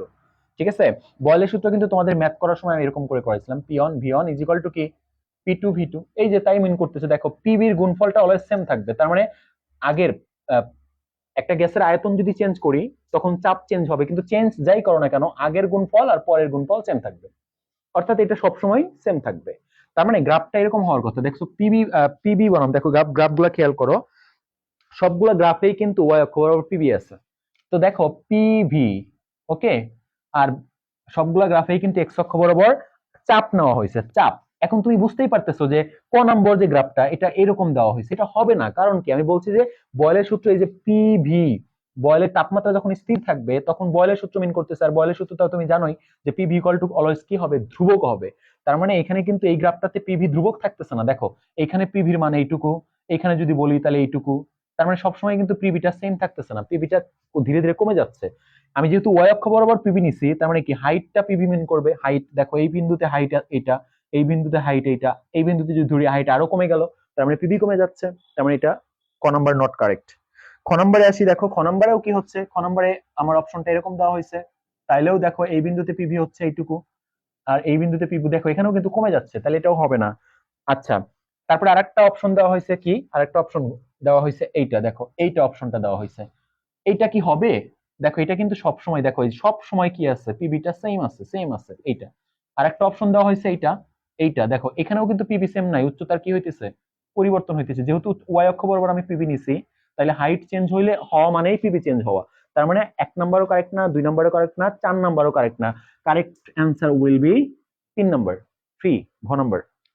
সবাই বুঝছো কিনা বলো, 6 নাম্বার বুঝতে পারছো কিনা, 6 নাম্বারটা ক্লিয়ার কিনা বলো। এটা বয়েলের ইয়ার থেকে প্রশ্ন করছে, আর আমি বয়েলের গ্রাফগুলো তোমাদের এঁকেই দিছিলাম একদম ক্লিয়ার করে করে। যারা ব্যাচের স্টুডেন্ট আছো তাদের তো আমি একদম একে ক্লিয়ার করে দিছিলাম। আচ্ছা ঘ নম্বর, হ্যাঁ রুবেল আহমেদ ঘ নম্বর হবে। আচ্ছা 6 নাম্বারটা ক্লিয়ার হবে, সবাই ক্লিয়ার হইছো? 6 নাম্বারটা ক্লিয়ার কিনা সবাই বলো, 6 নাম্বার অ্যান্সারটা ক্লিয়ার কিনা? জি, ঠিক আছে, থ্যাংক ইউ। ওকে, আমরা যাবো এখন 7 নাম্বারে, 7 নাম্বারে যাব, ঠিক আছে 7 নাম্বারে চলে যাচ্ছে। দেখো 7 নাম্বারে কি বলছে। 7 নাম্বারে বলছে কোন পদার্থের অণুগুলোর মধ্যে নিট বল শূন্য হয় তখন কি হয়, দেখো এটা কি বলছে একটু দেখো, এই প্রশ্নটা প্রচুর আসে। আচ্ছা, পদার্থের গঠনের মধ্যে তোমরা ছোটবেলায় পড়ে আসছো আন্তঃনৈক, 7 নাম্বার প্রশ্নটাতে চলে যাচ্ছে আমরা এখন, সবাই 7 নাম্বার প্রশ্নটা দেখবা, হ্যাঁ। আচ্ছা সবাই 7 নাম্বার প্রশ্নটা একটু ভালো করে দেখবা, ওকে। আচ্ছা এই 7 নাম্বার প্রশ্নটা ভালো করে বুঝতে পারলেই হয়ে যাবে। দেখো আমরা কিন্তু জানি পদার্থের অণুগুলো এরকম থাকে, একটা থেকে আরেকটা এরকম থাকে, এরকম থাকে পদার্থের অণুগুলো এরকম থাকে। আমি একটু দূরে দূরে আঁকি বোঝানোর সুবিধার্থে, একটু দূরে দূরে আঁকি, তোমাদের বোঝানোর সুবিধার্থে দূরে দূরে আঁকি। 7 নাম্বার কোশ্চেনটা তোমার, 7 নাম্বার কোশ্চেনটা সবাই পড়ো, হ্যাঁ। দেখো 7 নাম্বার প্রশ্নটা বলছে এরকম একটা অণু, ধরো এটাকে আমি একটা অণু ধরলাম, এটা একটা অণু, এটা আর একটা অণু, একটা পদার্থের বা গ্যাসের ধরতে পারি বা একটা পদার্থের অণু। দেখো এই যে অণুগুলোর মধ্যে একটা নির্দিষ্ট ডিস্টেন্স কিন্তু থাকে, যেটাকে আমরা বলি আন্তঃআণবিক দূরত্ব, ঠিক আছে, আন্তঃআণবিক দূরত্ব বলি আমরা, ওকে। আচ্ছা, তো এটাকে আমরা বলি আর নট, কি বলি বলো, আর নট। আর নট হচ্ছে এই যে যেটা থাকে আন্তঃআণবিক দূরত্ব, যেটা আন্তঃআণবিক আণবিক দূরত্ব বলি, ওকে। এই আর নটটা কি বলি আমরা, আন্তঃআণবিক দূরত্ব বলি আমরা, ওকে। আচ্ছা এখন ধরো কোনো পদার্থকে যদি আমি চাপ দেই, ধরো একটা পদার্থকে চাপ দিলাম, তখন কিন্তু এই আন্তঃআণবিক দূরত্বটা কমে যাবে, কমে একটু এই অণুটা কাছে চলে আসবে না, একটু একটু কাছে চলে আসবে, ফলে আর নটটা মানে এখন চাপ দেওয়ার পরে, চাপ দেওয়ার পরে যে দূরত্বটা হইলো সেটা কি আর নটের সমান থাকলো, আর কমে গেছে না। আবার যদি আমি এটাকে প্রসারিত করি, তখন অণুগুলা কিন্তু একটু দূরে চলে যাবে, অণুগুলা কি হবে, একটু একটু দূরে চলে যাবে, একটু দূরে চলে যাবে। তাহলে দেখো, অর্থাৎ একটা বস্তুর উপরে যখন আমি চাপ দিচ্ছি, বল প্রয়োগ করতেছি, তখন কিন্তু তার আর নটটা আর আগের মতো থাকতেছে না। অর্থাৎ চাপ দেওয়ার পরে আমি একটা বস্তুকে চাপ দিলাম অথবা এটাকে প্রসারিত করলাম, এই চাপ দেওয়ার পরে বা প্রসারিত করার পরে যদি মানে তখন কিন্তু আর আন্তঃআণবিক দূরত্ব আর নট থাকবে না, চাপ দিলে কিন্তু একটু তারা কাছাকাছি আসবে, ঠিক আছে, কাছাকাছি আসবে। তাহলে ওইটা হচ্ছে আর, চাপ দেওয়ার পরে, চাপ দেই বা আমি তোমার বল দিয়ে প্রসারিত করি, অর্থাৎ ফোর্স প্রয়োগ করার পর, একটা পদার্থের উপরে ফোর্স প্রয়োগ করার পরে আমার যে আন্তঃআণবিক দূরত্বের একটু চেঞ্জ হবে, ঠিক আছে, সেটাকে বলতেছি আর, আর বলতেছি আমরা, আর বুঝাইতে পারছি, আর বলতেছি। এখন ধরো যে কোনো বস্তুর উপরে যদি কোনো বস্তু, এই একটা বস্তুর একটা অণু আর এই একটা অণু, ঠিক আছে, এদের মধ্যে আন্তঃআণবিক দূরত্ব কত আছে, এইটুকু আছে আর নট, হ্যাঁ। এখন যদি এখানে আমি কোনো বল প্রয়োগ না করি, এফ ইকুয়াল টু যদি শূন্য হয়, এফ ইকুয়াল টু যদি কি হয়, শূন্য হয়, তাহলে দেখো এই দূরত্বের কোনো চেঞ্জ হবে। যদি চাপ দিতাম তাহলে অণুগুলো একটু কাছে আসতো, তাহলে আন্তঃআণবিক দূরত্ব আর নট থাকতো না। আবার যদি আমি একটু প্রসারিত করতাম তখন আন্তঃআণবিক দূরত্ব আর নট থাকতো না। কিন্তু যদি বলটা শূন্য হয়, এই বলটা যদি শূন্য হয়, ঠিক আছে, তখন কিন্তু আর নট আর আর মানে এই আরটা হচ্ছে কি, বল প্রয়োগ করার পর অণু দুইটার দূরত্ব, এই আর, আর আর নটটা হচ্ছে বল শূন্য থাকা অবস্থায় দূরত্ব। তার মানে কি, আমি যদি বল না দেই তাহলে আর নট আর আর কি হবে, সমান হবে। তো এটা কোন নাম্বার অপশন বলো তো, এটা এটা তোমরা বলো এখন, এটা কোন নাম্বার অপশনে আছে একটু বলো। 7 নাম্বারটা কোনটা কারেক্ট বলো? অর্থাৎ বল শূন্য হলে ওরা বলছে যে কোনো পদার্থের অণুগুলোর মধ্যে নিট বল শূন্য হলে, এটা এই অণুগুলা কাছেও যাবে না দূরেও যাবে না, যেহেতু আমি বল দেই নাই, তাহলে আর নট আর আর, অর্থাৎ আমি তো বলছি তোমাকে আর নটটা কি, আর নটটা হচ্ছে আন্তঃআণবিক দূরত্ব ধরি, স্বাভাবিক অবস্থার আন্তঃআণবিক দূরত্ব। আর আরটা কি ধরছি আমরা, বল প্রয়োগ করার পর, অর্থাৎ বল আমরা একটা বস্তুর উপরে বল প্রয়োগ করলাম, তারপরে যে আন্তঃআণবিক দূরত্ব একটু চেঞ্জ হবে না, হয় কমবে নাহলে বাড়বে, সেটা। তার মানে কি বল প্রয়োগ করলে এটা তোমার কখনো কখনো এটা হইতে পারে যে আর নটটা বেশি, মানে যেহেতু যদি কাছে আসে আর কি, বল চাপ যদি দেই তাহলে আরটা ছোট হবে, আর নটটা বেশি হবে তখন। আর যদি প্রসারিত করি তখন কিন্তু আর নট থেকে আর বেশি হবে। কিন্তু যদি কোনো বল না দেই, বল না দিলে কিন্তু কি হবে, are not R R same থাকবে। যেহেতু বলছি যে আর নট হচ্ছে আগের মানে স্বাভাবিক অবস্থার আন্তঃআণবিক দূরত্ব, আর আর হচ্ছে বল দেওয়া অবস্থায়, কিন্তু বল যদি না দেই তাহলে তো দুটো সমান থাকবে। তো এটা হচ্ছে কারেক্ট।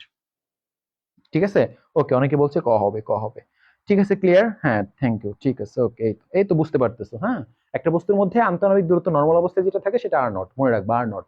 আর যদি আমরা বস্তুর উপরে বল প্রয়োগ করি, সেটা চাপ বল দেই বা প্রসারণ বল দেই, দেওয়ার পরে তাদের অণুগুলোর মধ্যে একটু চেঞ্জ ঘটবে। যদি চাপ বল দেই কাছে আসবে, আর যদি আমি প্রসারণ বল দেই তাহলে দূরে চলে যাবে। অর্থাৎ ওই দূরত্বটাকে বলতেছি আমরা আর। তো আর আর আর নট তখনই সমান হবে যখন আমি কোনো বল দিব না।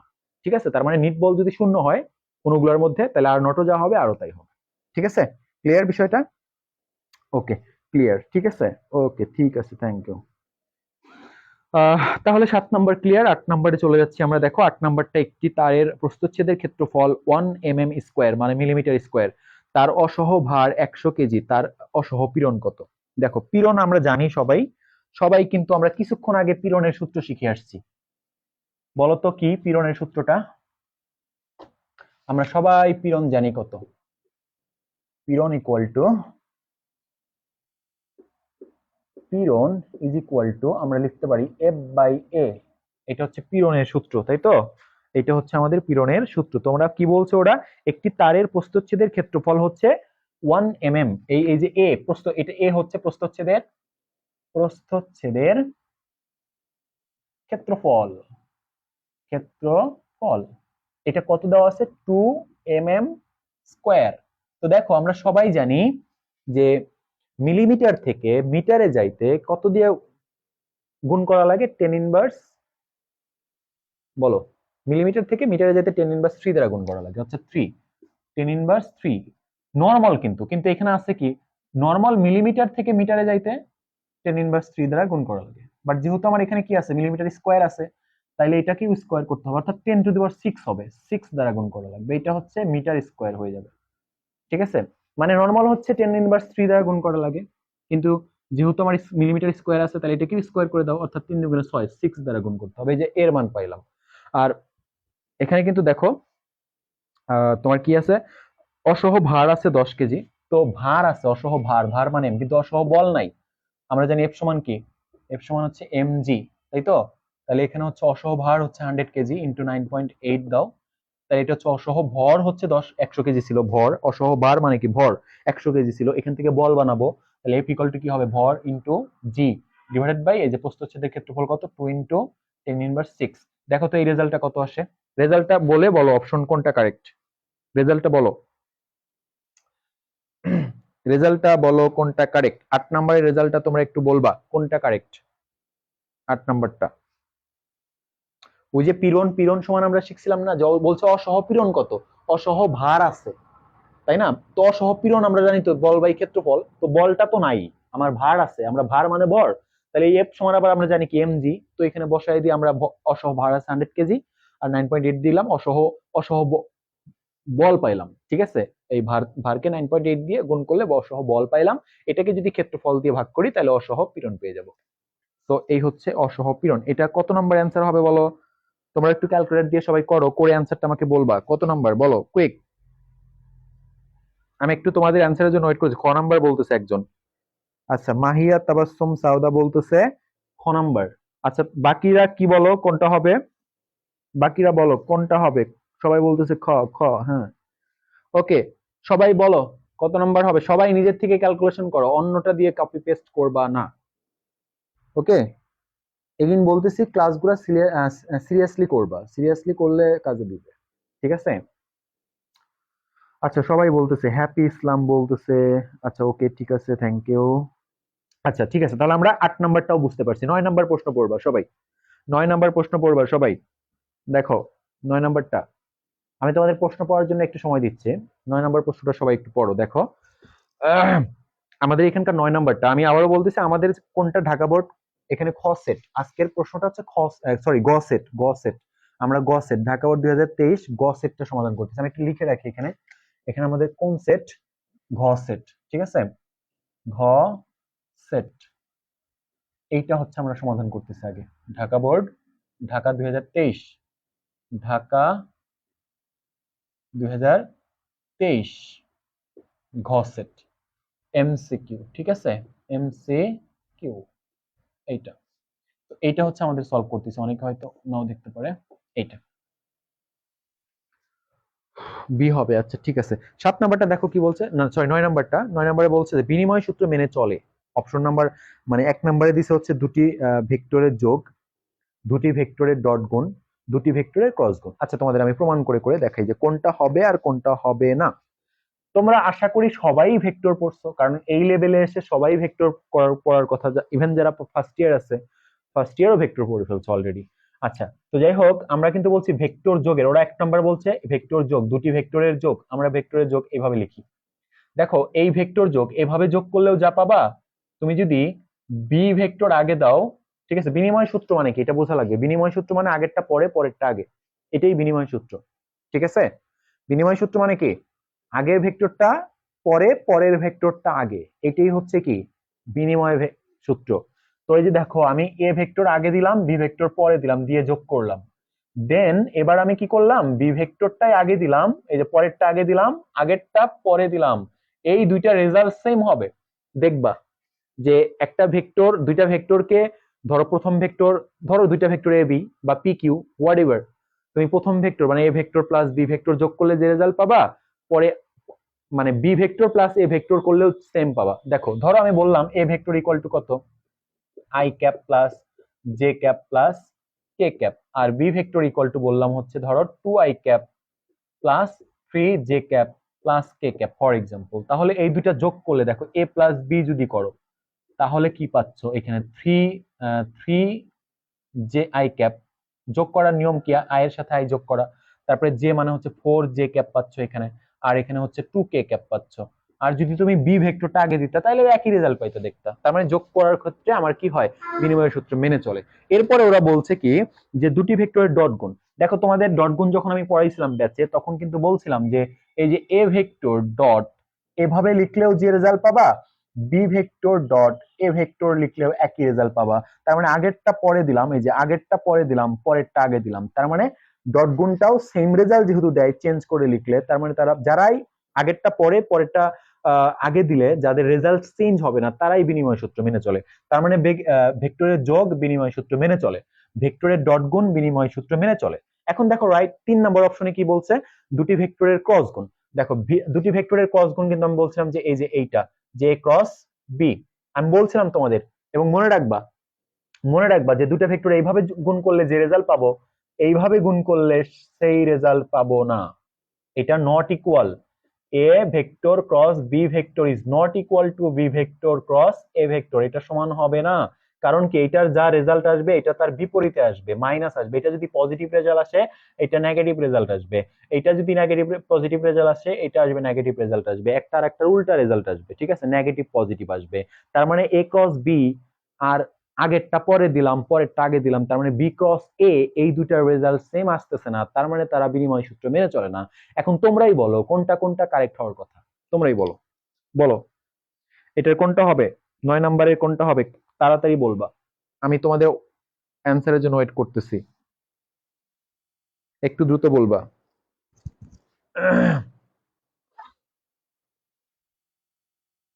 আচ্ছা, অনেকে বলতেছে ক নাম্বার, হ্যাঁ, রুবেল আহমেদ বলতেছে ক নাম্বার, ঠিক আছে।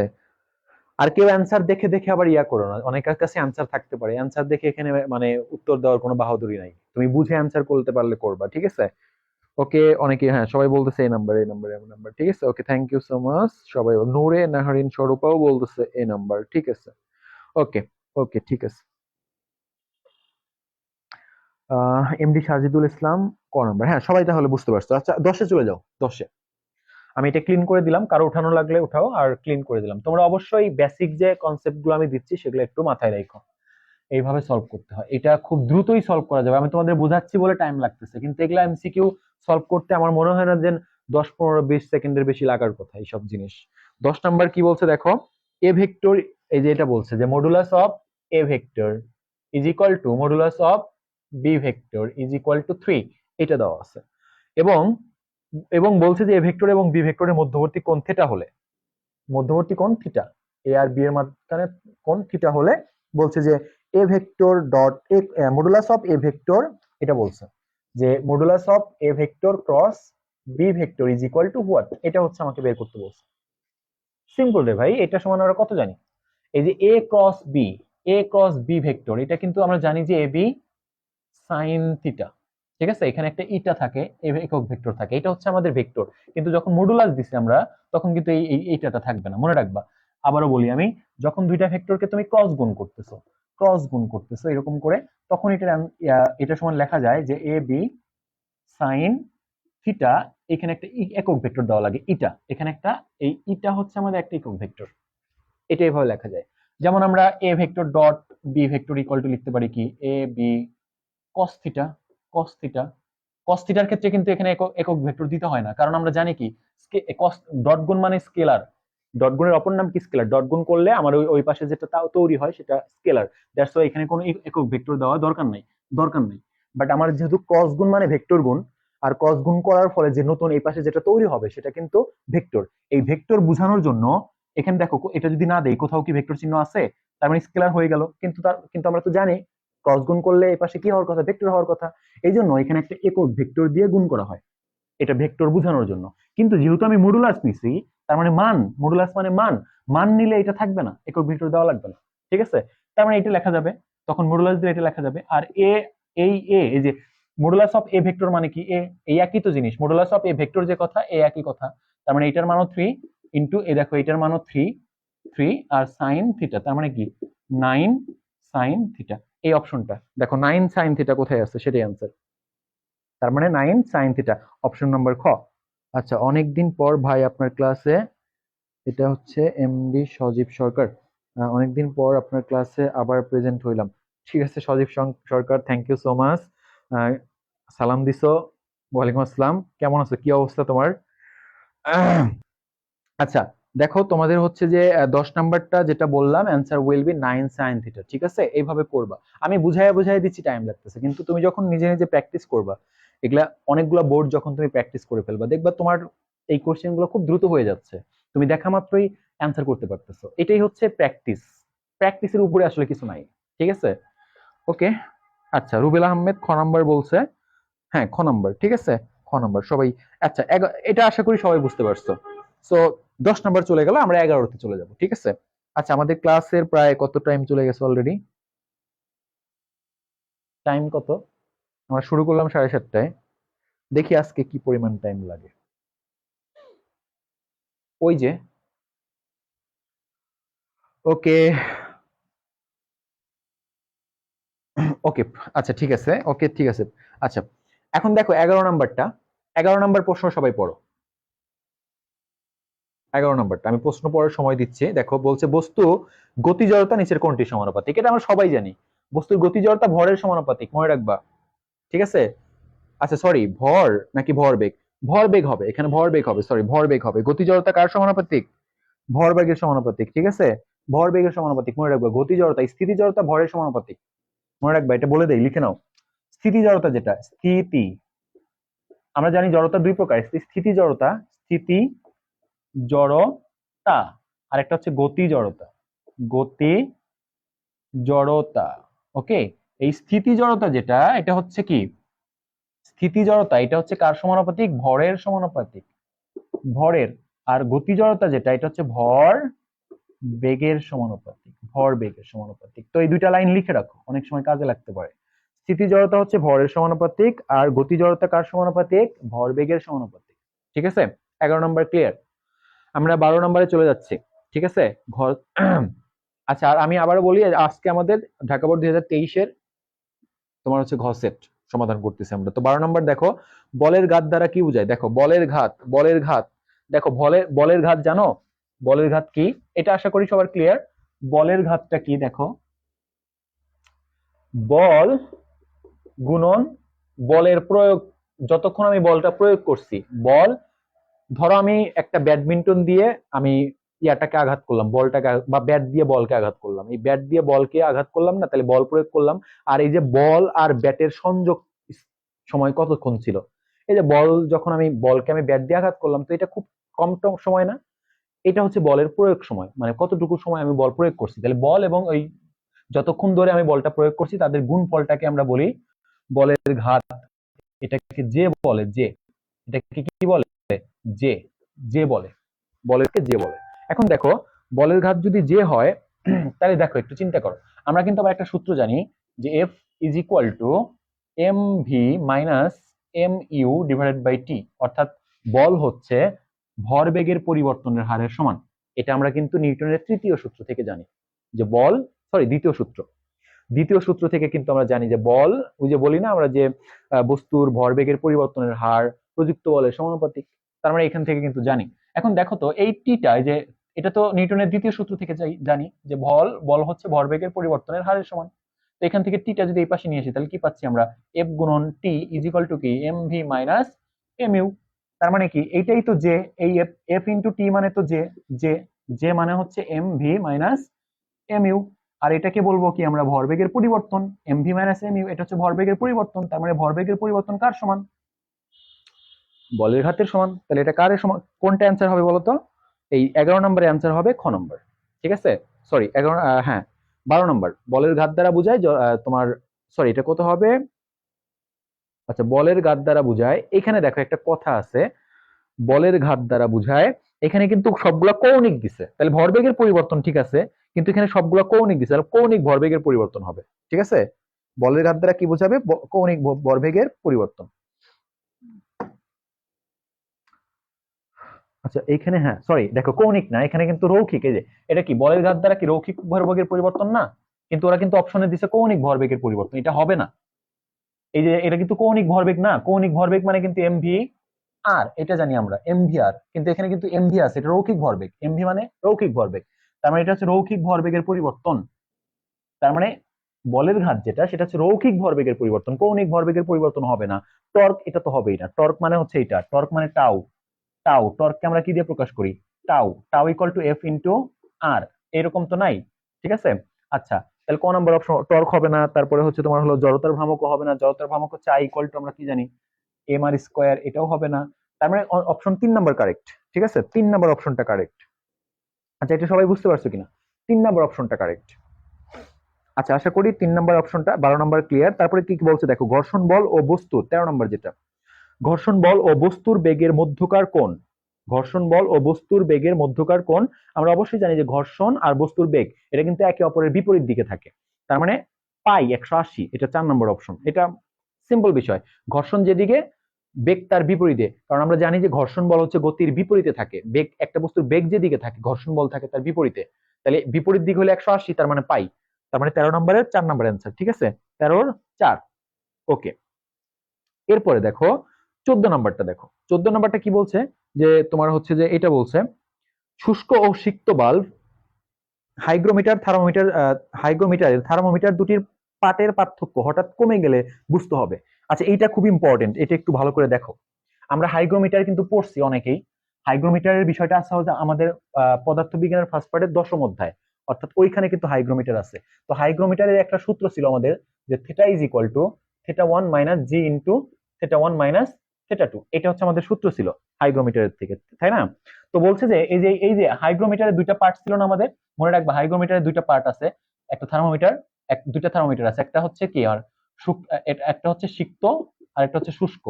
এই শুষ্ক বাল্বটাকে বলে আমরা, এই শুষ্ক বাল্বের পার্টটাকে বলে আমরা থিটা 1, আর সিক্ত বাল্বের পার্টটাকে বলে আমরা থিটা 2। ওকে, দেখো একটু চিন্তা করো, যখন এই থিটা 1 আর থিটা 2 এর পার্থক্যটা কমে যাবে, থিটা 1 থিটা 2 এর পার্থক্যটা, অর্থাৎ দুইটা পার্ট বলছে, দুইটা পার্ট, থিটা 1 একটা পার্ট, থিটা 2 একটা পার্ট, মানে দুইটা তাপমাত্রা, এই দুইটা তাপমাত্রার পার্থক্য যখন কমে যাবে তখন বাতাসে জলীয় বাষ্পের পরিমাণ বেড়ে যাবে। মনে রাখবা কি বললাম, এই পার্ট যদি কমে যায়, এই দুইটা পার্থক্য, দুইটা পার্টের পার্থক্য, দুইটা তাপমাত্রা অর্থাৎ শুষ্ক বাল্বের তাপমাত্রা আর সিক্ত বাল্বের তাপমাত্রার পার্থক্য যত কমে যাবে, বিয়োগফলটা যত কমে যাবে, তত দ্রুত পানি কি হবে, বাষ্পীভূত হয়ে বাতাসে চলে যাবে, অর্থাৎ বাতাসে জলীয় বাষ্পের পরিমাণ তত বাড়বে। এখন তুমি বলবা এটা কেন? যদি বলো যে এটা কেন হচ্ছে, এর কারণ বলি আমি তোমাকে। দেখো এটা কেন হচ্ছে, এর কারণটা হচ্ছে যে দেখো, আমি ধরো একটা পুকুরের কথা বললাম, এখানে একদল মানুষ আছে, একদল ধরো এখানে একদল কি আছে, মানুষ আছে, এখানে একদল মানুষ আছে, একদল মানুষ আছে, এখানে একদল মানুষ আছে। এটা একটু ভালো করে বুঝে নাও, হ্যাঁ, কারণ এটা এখান থেকে প্রচুর প্রশ্ন আসে যে এই যে এই দুইটার পার্ট θ1 θ2, এই তাপমাত্রাটা যদি কম বেশি হয়, অর্থাৎ পার্থক্য যদি কখনো বাড়ে তাহলে কি হবে, পার্থক্য কমলে কি হবে, এই বিষয়গুলো অনেক প্রশ্ন আসে। তো আমি ধরো এখানে একদল মানুষ আছে, এরকম আমি নিলাম যে একদল মানুষ। এখন এই পুকুরটা যদি আমি বলি 5 মিটার, ধরো আমি ধরলাম যে 5 ফিট, এটা 5 ফিট। এখন কিছু লোক এখান থেকে লাফায় যাইতে পারবে, ঠিক আছে, আবার কিছু হয়তো নাও যাইতে পারে। আচ্ছা, আমি যদি আরো পুকুরের দৈর্ঘ্যটা আরো কম ধরি, তাহলে কিন্তু আরো বেশি লোক লাফায় ওই পাশে যাইতে পারবে। তার মানে কি, আমরা এটাই বুঝাচ্ছি যে এই তাপমাত্রা দুইটা যখন কমে যাবে তখন আরো বেশি পরিমাণ পানি বাষ্পীভূত হয়ে বাতাসে প্রবেশ করবে। আর যদি তাপমাত্রাটা, এই পুকুরটা যদি বড় করে দেই, তাহলে কিন্তু আরো কম সংখ্যক লোক ওই পাশে লাফ দিয়েও পারে যাইতে পারবে। এর মানে হচ্ছে এরকম ভাবে কম্পেয়ার করো যে এই যে θ1 আর θ2, এই দুইটা টেম্পারেচার যত বাড়বে, এর মানে জলীয় বাষ্প কম ঢুকবে বাতাসে, যাইতে পারবে। আর এই তাপমাত্রা যত কমবে তত জলীয় বাষ্প বেশি যাবে, ঠিক আছে। এখন দেখো কি বলছে ওরা, আর জলীয় বাষ্প বাতাসে যত বেশি হবে, আবহাওয়া তত মেঘলা থাকবে, আর্দ্র থাকবে, বৃষ্টি হওয়ার সম্ভাবনা তত বেশি হবে, ঠিক আছে। আর যত এই পার্থক্যটা যত বেশি হবে, জলীয় বাষ্পের পরিমাণ বাতাসে তত কম হবে, ফলে আবহাওয়াটা শুষ্ক থাকবে, বৃষ্টি হওয়ার সম্ভাবনা কম হবে। এখন দেখো তাইলে আমাদের 14 নম্বরটার অপশন কোনটা হওয়ার পসিবল, 14 নম্বর অপশনটা কোনটা হবে? দেখো 14 নম্বর তাহলে দেখো বলছে যে শুষ্ক ও সিক্ত বাল্ব, তার মানে θ1 এবং θ2, এই বাল্ব হাইগ্রোমিটারের থার্মোমিটার দুটির পার্থক্য হঠাৎ কমে গেলে, দেখো এখানে আবার বিষয় আছে, হঠাৎ যদি কমে যায়, একটু চিন্তা করো, হঠাৎ যদি কমে যায়, এটা একটু দেখো। এই পার্থক্য আমি 4টা কথা লিখে দেবো। এই পার্থক্য যদি কম হয়, এই পার্থক্য কম হলে, পার্থক্য যদি কম হয় তাহলে জলীয় বাষ্প বেশি থাকবে, জলীয় বাষ্প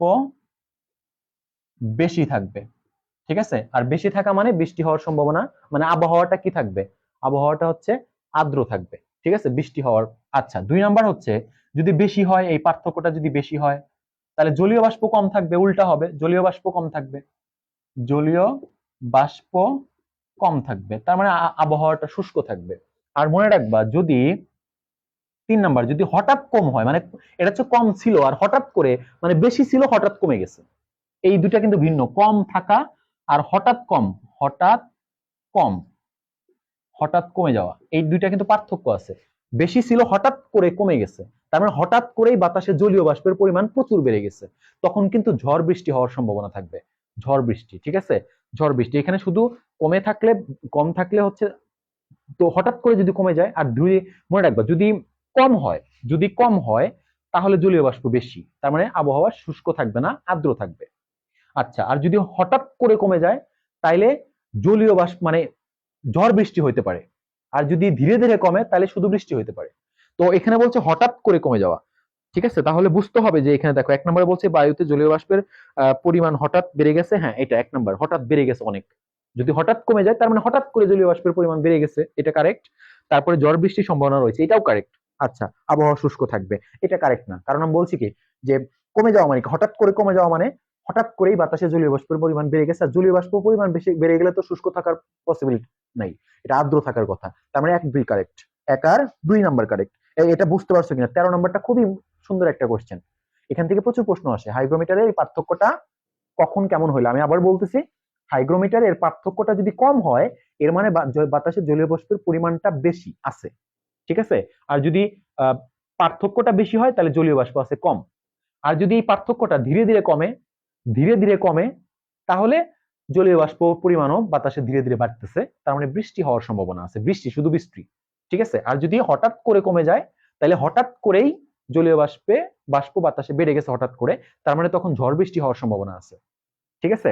আচ্ছা, আর তার মানে কি যত বেশি জলীয় বাষ্প হবে তখন তো আবহাওয়াটা আর্দ্র হবে, তাই না? তার মানে এখানে অপশনটা কিন্তু 1 নাম্বার কারেক্ট, ঠিক আছে, 2 নাম্বার কারেক্ট। আচ্ছা, 1 ও 2 কারেক্ট, 14 নাম্বারে 1 ও 2 কারেক্ট। হ্যাঁ, একজন বলছে ক। ওকে, ক নাম্বার, ঠিক আছে, থ্যাংক ইউ। তাহলে এটা বুঝছো, এটা কিন্তু সুন্দর একটা কোশ্চেন, অনেক সুন্দর একটা প্রশ্ন। আচ্ছা, তাহলে আমরা 14 নাম্বার থেকে গেলাম হচ্ছে 15তে যাবো এখন। দেখো 15 নাম্বার কোশ্চেনটা সবাই একটু দেখবা। 15 নাম্বার কোশ্চেনটা কি বলছে? 15 নাম্বারে বলা হয়েছে যে গ্যাস অণুগুলোর, আচ্ছা এখানে একটা উদ্দীপক দিছে, উদ্দীপকটা সবাই একটু মনোযোগ দিয়ে উদ্দীপকটা আগে পড়ো, উদ্দীপকটা আগে পড়ো। বলছে নিচের উদ্দীপকটি পড়ো এবং 15 ও 16 নং প্রশ্নের উত্তর দাও। আচ্ছা, কোন আদর্শ গ্যাসের 3টি অণুর বেগ, 3টে অণু দিছে, 3টে অণুর বেগ হচ্ছে 15 মানে 15 metre per second, 20 metre per second ও 25 মিটার পার সেকেন্ড। তারপরে বলছে যে গ্যাস অণুসমূহের ক্ষেত্রে গড় বেগ সি বার দিয়ে হচ্ছে গড় বেগ বুঝাইছে ওরা। দেন হচ্ছে এখানে দিছে হচ্ছে গড় বর্গবেগ হচ্ছে সি বার স্কোয়ার, আর মূল গড় বর্গবেগ, মূল মানে বর্গমূল গড় বর্গবেগ, এটা হচ্ছে এটা। তার মানে 3টা বেগ বুঝাইছে এটা।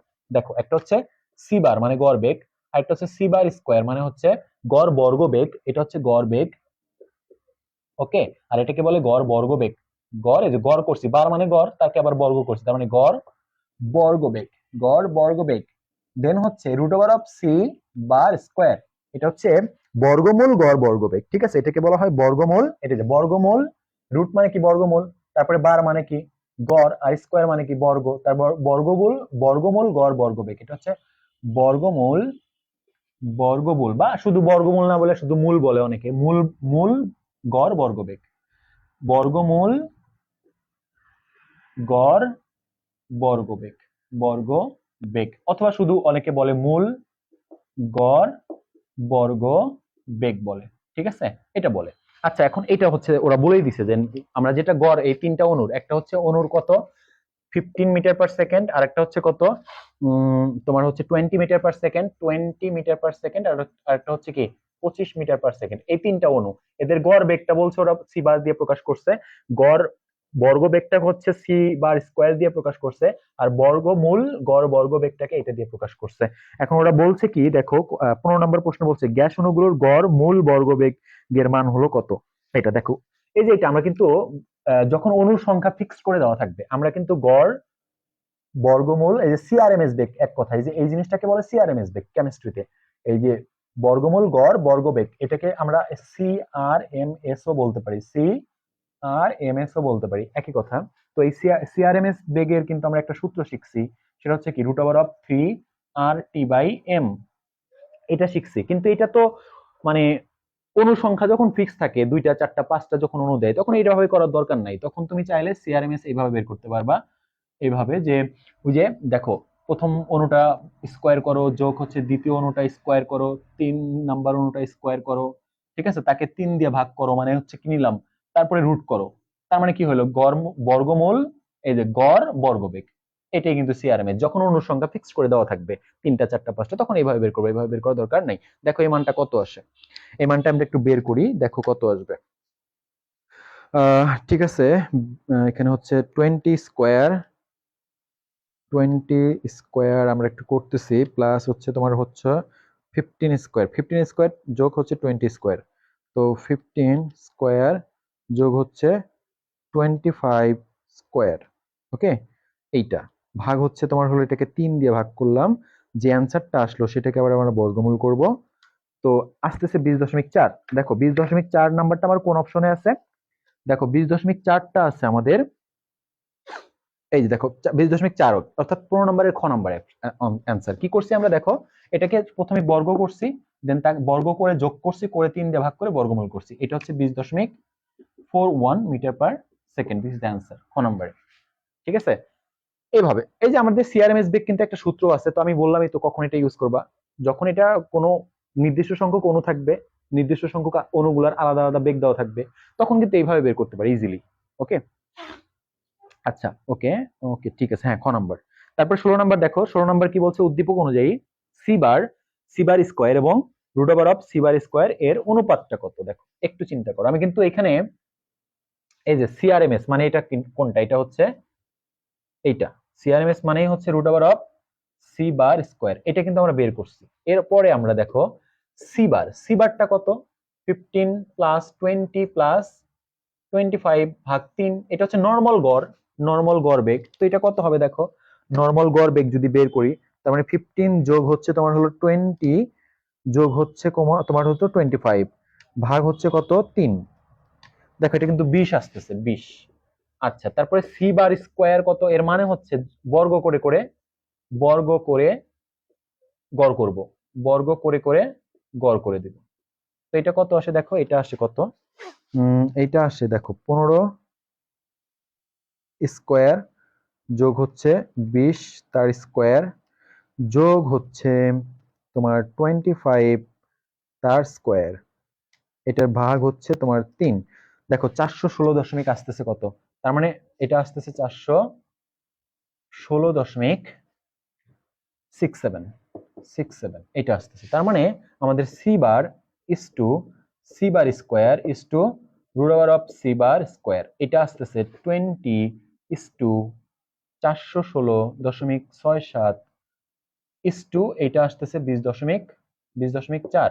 দেখো এই যেটা আসছে 20.4, এটা আসছে এইটা, এটা আসছে এই যে এইটা, আর এটা আসছে এই যে এটা। এটাকে এখন দেখো সবাইকে যদি 20 দিয়ে ভাগ করি, তাহলে এখানে 1:2, দেখো এটাকে 20 দিয়ে ভাগ করি, ভাগ হচ্ছে 20, তো এটা হচ্ছে 20.8, এটা 1:2, তাহলে এই যে 20 দিয়ে ভাগ করলে এখানে 1, তাহলে 1:2, এখানে হচ্ছে তোমার কত 20.83, 20.83 ইস টু, এইখানে দেখো 20.4 কে যদি আমি কি করি, 20.4 কে যদি ভাগ করি 20 দিয়ে, তাহলে কত আসতেছে 1.02। এই দেখো এই অপশনটা আছে, তার মানে 1:, 20.8 1.02, এটা কোন অপশনে আছে দেখো তো, এটা কোন অপশনে হবে, এইটা 16 নম্বরে এই অপশনটা আছে হচ্ছে তোমার হলো ক নম্বর অপশনে আছে, দেখো ক নম্বর অপশন, ঠিক আছে। তার মানে 16 নম্বরের অ্যান্সার ক নম্বর, ঠিক আছে, সহজ। জাস্ট এইবার যা যা বলছে আমরা ওই অনুযায়ী কাজ করছি। এটা যখন আমি মানে যখন তুমি পরীক্ষার হলে করবো, আমার মনে হয় না খুব বেশি টাইম লাগবে, জাস্ট ক্যালকুলেটর দিয়ে মানে খুব দ্রুত ক্যালকুলেশন করে ফেলবো। ওকে, আচ্ছা, তাহলে আমরা এরপরে 17 নম্বরে চলে যাবো। 17 নম্বরটা সবাই একটু পড়বা। 17 নম্বর দেখো, 17 নম্বরটা কি বলছে, যে সরল ছন্দিত স্পন্দন বিশিষ্ট কোন কণার বারবার গতি স্পন্দিত হওয়ার কারণ কি। আচ্ছা দেখো, স্পন্দিত যে হয়, যে সরল ছন্দিত স্পন্দন গতি, যেমন সরল দোলক যেমন সরল ছন্দিত স্পন্দন গতিতে এরকম স্পন্দিত হয়।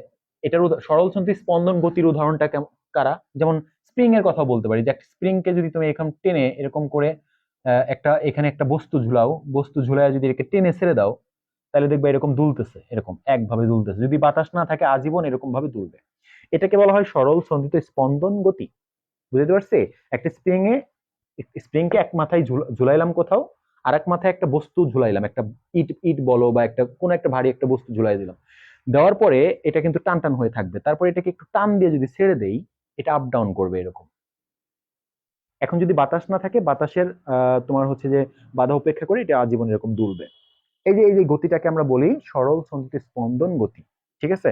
তো সরল ছন্দিত স্পন্দন গতিটার কারণটা কি দেখো, মানে এই যে বলছে বারবার স্পন্দিত হওয়ার কারণ, স্থিতি জড়তা, এটা হবে না, স্থিতি জড়তা হবে না, গতি জড়তা প্রত্যয়নী বল, এই দুইটা। কারণ দেখো গতি জড়তার কারণেই কিন্তু মানে এখানে চিন্তা করো একটু, এই যে আমি এক সরল দোলক দিয়ে বুঝাই তোমাদের, দোলনা দোলনা যারা সরল দোলক বোঝো না, তারা দোলনা চিন্তা করো, একটা দোলনা, এখান থেকে আমি একটা দড়ি ঝুলে একটা এখানে দিচ্ছি, এখন যদি এখানে ধাক্কা দেই, তাহলে ওই দিকে যাবে না, আবার ব্যাক করবে, ব্যাক করে কি এখানে থেমে যাবে, থেমে যাবে না, ওকে এখানে থামতে চায়, এখানে থামতে চাবে, কিন্তু এই যে এই দিক থেকে যে আসছে, আসার ফলে একটা গতি সৃষ্টি হয়েছে না, এই গতির কারণে আবার এইদিকে যাবে, ঠিক আছে। আচ্ছা, আবার এই গতির কারণে আবার এইদিকে যাবে, ঠিক আছে। তার মানে কি, এই গতি নিয়েই তো এইদিকে যায়, এই গতির কারণে কিন্তু দুলতেছে, আবার এই যে বারবার দুলতেছে গতির কারণে, কারণ এখান থেকে এসে গতি না থাকলে এখানে স্টপ হয়ে যেত, কিন্তু গতি থাকার কারণে আবার এদিকে যায়, আবার এখান থেকে যখন এখানে আসে তখন গতির কারণে আবার এদিকে চলে যায়, ঠিক আছে। আর একটা হচ্ছে প্রত্যয়নী বল, এই যে এই সাম্য অবস্থান দিকে টানতেছে তাকে, এটাকে বলে প্রত্যয়নী বল। তার মানে দুইটা কারেন্ট হবে, একটা একটা সরলছন্দী স্পন্দন গতি, সেটা স্প্রিং দিয়ে উদাহরণ দেই, আর আমি যাই দিয়ে উদাহরণ দেই না কেন, এটা দুইটা বলের কারণে, একটা হচ্ছে প্রত্যয়নী, দুইটা কারণ, একটা হচ্ছে প্রত্যয়নী বল আর একটা হচ্ছে গতি শক্তি, মানে গতি জড়তা যেটা, এই গতি জড়তার কারণে আমরা জানি গতি জড়তা মানে কি, গতি জড়তা মানে হচ্ছে বস্তুটা গতিশীল থাকতে চাইলে গতিশীল থাকতে চায়, একটা গতিশীল বস্তু গতিশীল থাকতে চায়, এই জন্য সে মাঝখানে থামতে চায় না, গতির কারণে আবার এদিকে চলে যায়, আবার এই দিক থেকে গতি নিয়ে আসে, গতি নিয়ে এসে আবার এদিকে চলে যায়, তাহলে গতির কারণে হবে, আর একটা হচ্ছে প্রত্যয়নী বলের কারণে, ঠিক আছে। তার মানে আচ্ছা, ক্লাস না ডিস্টার্ব করো কেন, আচ্ছা ওকে, তাহলে দেখো 17 নম্বরের কারেক্ট অ্যান্সার হবে হচ্ছে তোমার হলো 2-3, অর্থাৎ হচ্ছে গরুর ঘ নাম্বার 3 নাম্বার। ঠিক আছে, 2-3। ওকে, সবাই ক্লিয়ার আশা করি। 18তে যাচ্ছি আমরা এখন। দেখো 18 নম্বরে আমাদের খুবই সহজ জিনিস, আমরা প্রায় শেষের দিকে। 18 নম্বরটা কি বলছে, একটা উদ্দীপক দিছে। উদ্দীপকের নিচের বলছে নিচের উদ্দীপকটা পড়ো এবং 18 ও 19 নম্বর প্রশ্ন উত্তর দাও। এখানে বলছে 30 সেকেন্ড পর্যায়কাল বিশিষ্ট সরল ছন্দিত গতিসম্পন্ন একটি কণার গতি সমীকরণ হচ্ছে এইটা। দেখো একটা কণার গতির সমীকরণ দেওয়া আছে।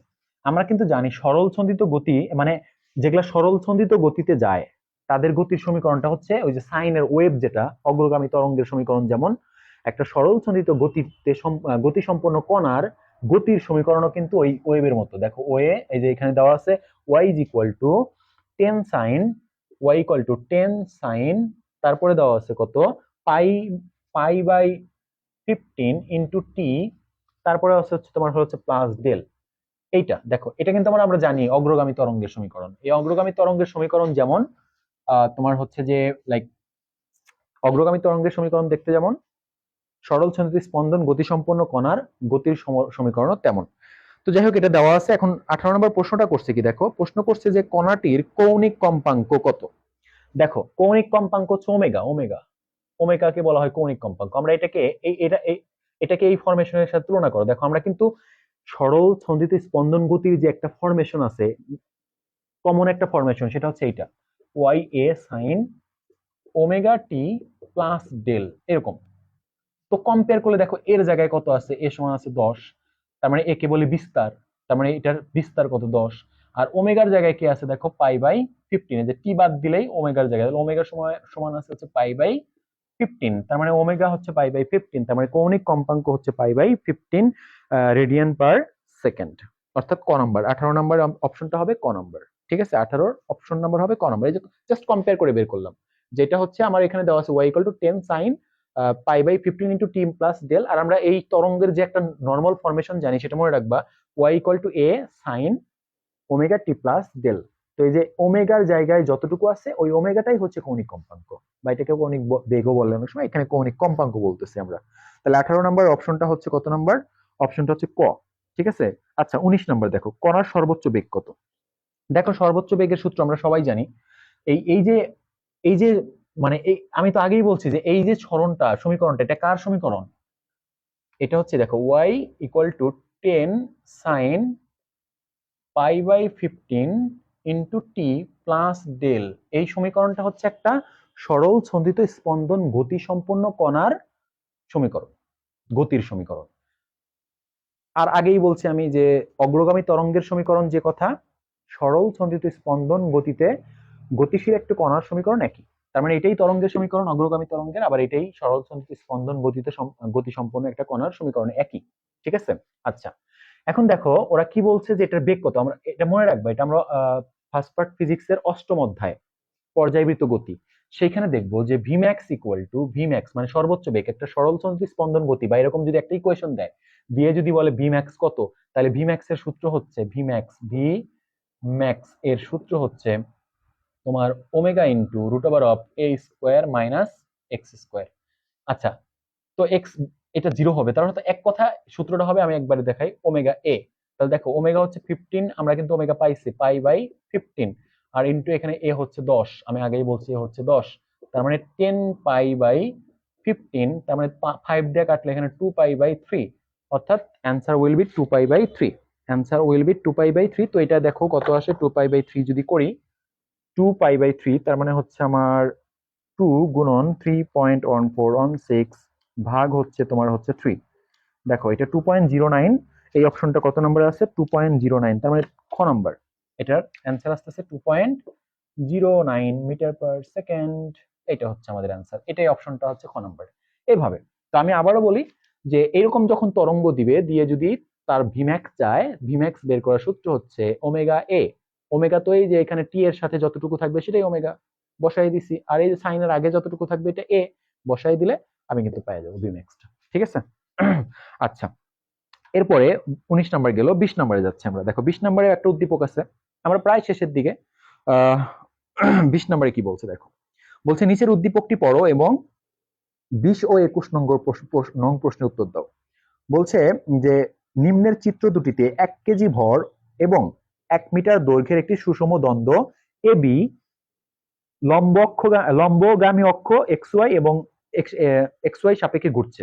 কিন্তু চিত্র দুইটা দেওয়া আছে, দেখো একটা হচ্ছে প্রান্তবিন্দুগামী, একটা হচ্ছে যদি প্রান্ত দিয়ে গেছে এই যেরকম একটা দ্বন্দ্ব, এটার ভর হচ্ছে দিছে ওরা 1 মিটার, আর ওয়েট দিছে কত, ভর দিছে কত, ভর দিছে 1 কেজি, ভরও দিছে 1 কেজি, ঠিক আছে।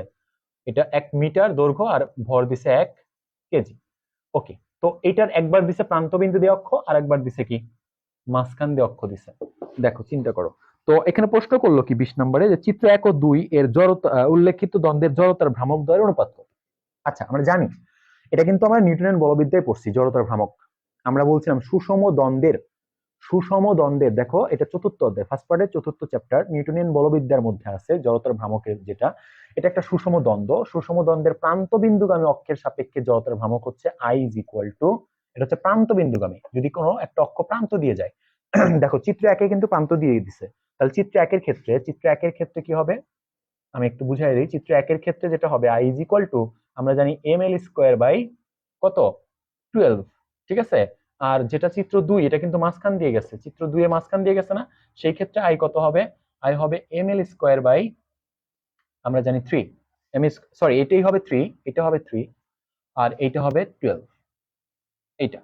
এখন দেখো যে এই আমরা অনুপাত বের করতে বলছে না, এটাকে আমি আয়ন ধরলাম, এটাকে I2 ধরলাম, এই আয়ন ইজ টু I2 অনুপাত বের করতে বলছে, তার মানে কি ml square by 3 is to কত ml স্কয়ার বাই 12। তো আমরা জানি এখানে ভাগ করা যায় কি যে এটা এই জিনিসটা ওর মধ্যেও আছে, তো এটা দিয়ে যদি ভাগ করি ml স্কয়ার বাই 3 দিয়ে যদি ভাগ করি তাহলে এটা কত হবে, এখানে হবে 1 টু, এখানে কত হবে দেখো তো, এখানে হবে যে তোমার দেখো এখানে কত হবে ml স্কয়ার বাই 12 তো ছিল, ভাগ করলে আমাদের 3 উপরে চলে যাবে, নিচে হচ্ছে ml স্কয়ার বাই এটা কাটলাম, তাহলে এখানে থাকলো হচ্ছে 1:1/4 এটা থাকলো কিন্তু, তারপরে আমরা 4 দ্বারা গুণ করলে 4:1, তার মানে অ্যান্সার উইল বি 4:1। এটাকে মানে এটা ভগ্নাংশ ছিল না, নরমাল করলে এখানে 4 দ্বারা গুণ করে দিলাম, ধরো এটাকে 4 দ্বারা গুণ করে দিলাম, তাহলে 1 কেও 4 দ্বারা গুণ করলাম, তাহলে 4:, কত 1/4 × 4, তার মানে অ্যান্সার উইল বি 4:1। এটা হচ্ছে আমার কারেক্ট অ্যান্সার, ঠিক আছে। কারেক্ট অ্যান্সার হচ্ছে তার মানে কত পাইতেছি আমাদের 4:1, 4 নাম্বার 20-এর 4 নাম্বার অপশনটা কারেক্ট, ঠিক আছে। ওকে, সবাই ক্লিয়ার আশা করি। এরপর দেখো 21 নাম্বার কি বলছে, চিত্র 1 অনুযায়ী দ্বন্দ্বটির চক্রগতির ব্যাসার্ধের মান কত? চক্রগতির ব্যাসার্ধ কিন্তু আমরা জানি, দেখো এটা দেখো আমি বল চক্রগতির ব্যাসার্ধ বের করে একটা শর্টকাট ওয়ে দেই। চিত্র 1 মানে এটা, তো এটার জড়তার ভ্রামক কত, I ইজ ইকুয়াল টু কত ml স্কয়ার বাই 3, এটার জড়তার ভ্রামক প্রান্ত দিয়ে গেলে, তাই তো। আচ্ছা, আর I ইকুয়াল টু কত, I চক্রগতির ব্যাসার্ধ আমরা বলি k, তো k যদি চক্রগতির ব্যাসার্ধ হয় তাহলে আমি লিখতে পারবো m k স্কয়ার, মনে রাখবা, ঠিক আছে। তাহলে এই দুইটা সমান হবে, এটাও I, তাহলে আমি লিখতে পারবো ml square by 3 is equal to mk square by 3। তো দেখো দেখো এখান থেকে বাদ যাবে, বাদ যাবে, 3 বাদ যাবে, ঠিক আছে। আচ্ছা দেখো এটা যদি লিখি তাহলে I এর জায়গায় ওকে দেখো একটু, তাহলে কে আমরা এই যে দেখো সরি আমি একটু ভুল বলছি, mk স্কয়ার, এখানে mk স্কয়ার কিন্তু 3 হবে না, ইকুয়াল টু কি ml স্কয়ার বাই 3, এই দুটো সমান, তাহলে বাদ, তাহলে k ইকুয়াল টু হবে l স্কয়ার বাই 3, তাহলে স্কয়ার রুট কাটা, তারপরে কি l/√3, এটা হচ্ছে আমাদের অ্যান্সার। চক্রগতির ব্যাসার্ধ হবে l/√3, l/√3 হবে। ওকে 21 নম্বর হচ্ছে l/√3, l/√3 কোনটা আছে, এটা কোনটা আছে অ্যান্সার। আচ্ছা এল এর মান কিন্তু আবার 1 দেওয়া আছে, ওরা দিছে 1, তার মানে কি 1/√3, অ্যান্সার উইল বি 1/√3, তার মানে এটা হচ্ছে খ নম্বর অপশন, 21 নম্বরের খ নম্বর। ওকে ঠিক আছে। আচ্ছা এই পর্যন্ত সবাই বুঝছো কিনা, দেখো এই পর্যন্ত সবাই বুঝছো, আশা করি সবাই বুঝতে পারছো, ঠিক আছে। আচ্ছা এরপর আমরা যাচ্ছি হচ্ছে 22 নম্বরে, দেখো বলছে কেন্দ্রমুখী বল দ্বারা কৃতকার শূন্য। এটা আমি তোমাদের ক্লাসে সেদিনও বুঝাইছি যে কেন্দ্রমুখী বল দ্বারা কৃতকার শূন্য কেন, কেন্দ্রমুখী বল দ্বারা কৃতকার শূন্য কেন। আমরা জানি কেন্দ্রমুখী কেন্দ্রমুখী বল হচ্ছে কেন্দ্রের দিকে, আর এইখানে হচ্ছে সরণ কোন দিকে, সরণ হচ্ছে স্পর্শক বরাবর। এই যে এইটা কেন্দ্রের দিকে যদি রেখা টানে এটাকে বলে অভিলম্ব, আর এটা হচ্ছে স্পর্শক, এটা সবসময় 90 ডিগ্রি কোণে থাকে। আমি যদি এইখানে চিন্তা করি, এইখানে তাহলে স্পর্শক এটা এইদিকে দেখো 90। আমি যদি এইখানে চিন্তা করি এখানে, তাহলে স্পর্শকটা এইদিকে 90 ডিগ্রি হবে। তার মানে সবসময় কেন্দ্রমুখী বলের দিক হচ্ছে কেন্দ্রের দিক, অভিলম্বর দিক অভিলম্ব বলে, এটাকে অভিলম্ব বলে, এই অভিলম্বের দিক। আর এখানে স্পর্শক এরা পরস্পর সবসময় 90 ডিগ্রি থাকে।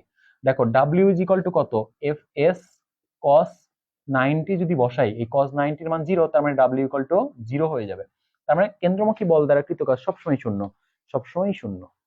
তার মানে 22 নম্বরের অ্যান্সার উইল বি ক, 22 নম্বরের ক। ঠিক আছে, 22 নম্বরের ক। 23-এ কি বলছে দেখো, ক্ষমতার একক। দেখো ক্ষমতার একক এখানে তিনটাই হবে। আমরা জানি ক্ষমতা হচ্ছে কি প্রতি সেকেন্ডে, এই যে ক্ষমতা মানে কি ডাব্লিউ বাই টি, তার মানে কি জুল, আর নিচে হচ্ছে এস, তার মানে কি জুল পার সেকেন্ড, এটাও ক্ষমতার একক। এই জুল পার সেকেন্ডকে আমরা আবার ওয়াট বলি, ওয়াট, তাহলে এটাও ক্ষমতার একক।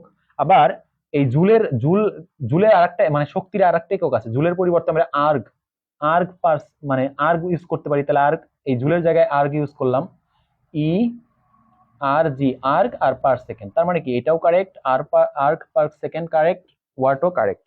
তার মানে এটার চারটাই কারেক্ট, এটা তিনটাই কারেক্ট। তার মানে 23-এর হচ্ছে ঘ নাম্বার, 23-এর লাস্টেরটা, 23-এর হচ্ছে ঘ নাম্বার লাস্টেরটা। ঠিক আছে, ওকে। তারপরে লেখো 24 নম্বর, দেখো কি বলছে, একটি ক্রেন, 24 নম্বর, একটি ক্রেন 100 কেজি ভরের একটি ব্লককে 0.1 মিটার পার সেকেন্ড ধ্রুব বেগে উপরে তুলছে, ক্রেনটির ক্ষমতা কত? দেখো ক্ষমতা অনেকগুলো সূত্র আছে, এই যে আমরা কিছুক্ষণ আগে ক্ষমতার কথা বললাম, ক্ষমতা equal to W by T. ঠিক আছে, আচ্ছা আবার ক্ষমতার আরেকটা ইয়ে আছে হচ্ছে, দেখো ডাব্লিউ ইকুয়াল টু আবার কি লিখতে পারি, এফ এস বাই টি। তাহলে দেখো এফ আর এই এস বাই টি এর জায়গায় বলতে পারি ভি, তার মানে ক্ষমতা ইকুয়াল টু আমি এফ ভিও লিখতে পারি। ঠিক আছে, এফ বি। আচ্ছা এখন বলছে যে ক্রেন দ্বারা 100 কেজি ভরের একটি ব্লককে, তাহলে এই যে এফ সমান আবার কি লিখতে পারি, এম জি, আর ভি, তাহলে এম হচ্ছে 100, 100 ইন্টু 9.8 ইন্টু 0.1, ভি হচ্ছে 0.1 তুলতেছে। তাহলে এটার মান কত আসবে, দেখো এটার মান আসে 100। ওই যে ক্ষমতার একক কিন্তু আমি দেখাইলাম যে ক্ষমতা এটাও লেখা যায়, এটাও লেখা যায়, এটাও লেখা যায়। ঠিক আছে, ক্ষমতার আরোগুলা অনেকগুলো সূত্র আছে। ক্ষমতা ইকুয়াল টু আমি চাইলে কি লিখতে পারবো, এই ডাব্লিউ এর জায়গায় এমজি এইচ লিখতে পারবো, তারপর টি লিখতে পারবো, এটাও লেখা যাবে। ওকে, তো আমরা এখানে কিন্তু ক্ষমতা ইকুয়াল টু এফ বি পাইলাম, আর এফ এর জায়গায় এমজি লিখতে পারবো, ভি, তার মানে ক্ষমতা এটাও লিখতে পারবো। তার মানে এম দেওয়া আছে 100, গুণন হচ্ছে তোমার 9.8, গুণন হচ্ছে 0.1, তো 98। দেখো এটার অ্যান্সার হচ্ছে 98 ওয়াট, 98, 98 ওয়াট, ক্ষমতা একক হচ্ছে ওয়াট। তো দেখো এই 98 কোথায় আছে, 98 আছে খ নম্বরে, 24-এর খ। ওকে, 24-এর খ নাম্বার। আচ্ছা লাস্ট কোশ্চেন আমাদের 25 নাম্বার, মহাকর্ষীয় বিভবের একক। দেখো মহাকর্ষীয় বিভবের একক হচ্ছে জুল পার কেজি। মহাকর্ষীয় বিভবের একক কি, জুল পার কেজি হবে। দেখো আমরা জানি মহাকর্ষীয় বিভব কাকে বলে, আমরা বলছিলাম যে মহাকর্ষ বিভব মানে হচ্ছে অসীম থেকে 1 কেজি ভরের কোনো একটা বস্তুকে মহাকর্ষ ক্ষেত্রের ভিতরে আনতে যে কাজ করা লাগে তাই হচ্ছে মহাকর্ষ বিভব। ঠিক আছে, তাই মহাকর্ষ বিভব মানে হচ্ছে এককটা হবে কত, এই কাজকে আমার ভর দ্বারা ভাগ করা লাগবে, কাজকে ভর দ্বারা ভাগ করা লাগবে। তাহলে কাজ হচ্ছে জুল আর ভর হচ্ছে কেজি, উপরে চলে যাবে ইনভার্স, এই হচ্ছে জুল পার কেজি। মহাকর্ষ বিভবের একক হচ্ছে ভোল্ট বলা যায় বা জুল পার কেজি বলা যায়। ঠিক আছে, জুল পার কেজি। এই হচ্ছে আমাদের অপশন কত নাম্বার কারেক্ট, ঘ নাম্বার কারেক্ট। এই হচ্ছে মোটামুটি আজকে আমাদের ডাকাত বোর্ড 2023। আশা করি সবাই ক্লিয়ার। আচ্ছা সবাই ক্লিয়ার কিনা টোটালি বলো, সবাই কি ক্লিয়ার কিনা, যে কোনো প্রশ্ন বা কোনো কিছু আছে? যতগুলো বোঝানো হলো, আমি একটু তোমাদের কমেন্টের জন্য ওয়েট করতেছি। যারা একদম ফার্স্ট ক্লাস করলা তাদের কোনো প্রবলেম আছে কিনা? ঠিক আছে, আচ্ছা আমি একটু তোমাদের ওয়েট করতেছি তোমাদের কমেন্টের জন্য, যে কোনো প্রবলেম আছে কিনা। এই যে 25টা কোশ্চেন যে আমরা ব্যাখ্যা সহ বুঝাই দিলাম, এটার মধ্যে কোনো প্রবলেম আছে কিনা। ঠিক আছে,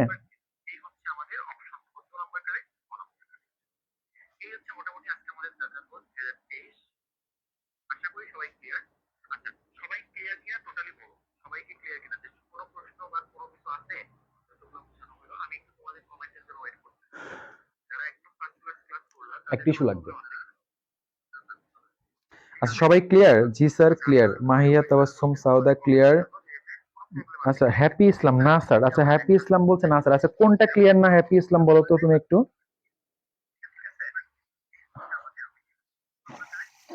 হ্যাপি ইসলাম তুমি কোনটা ক্লিয়ার না, কাইন্ডলি একটু জানাবা। আমি দেখি তোমার কোনটা ক্লিয়ার না।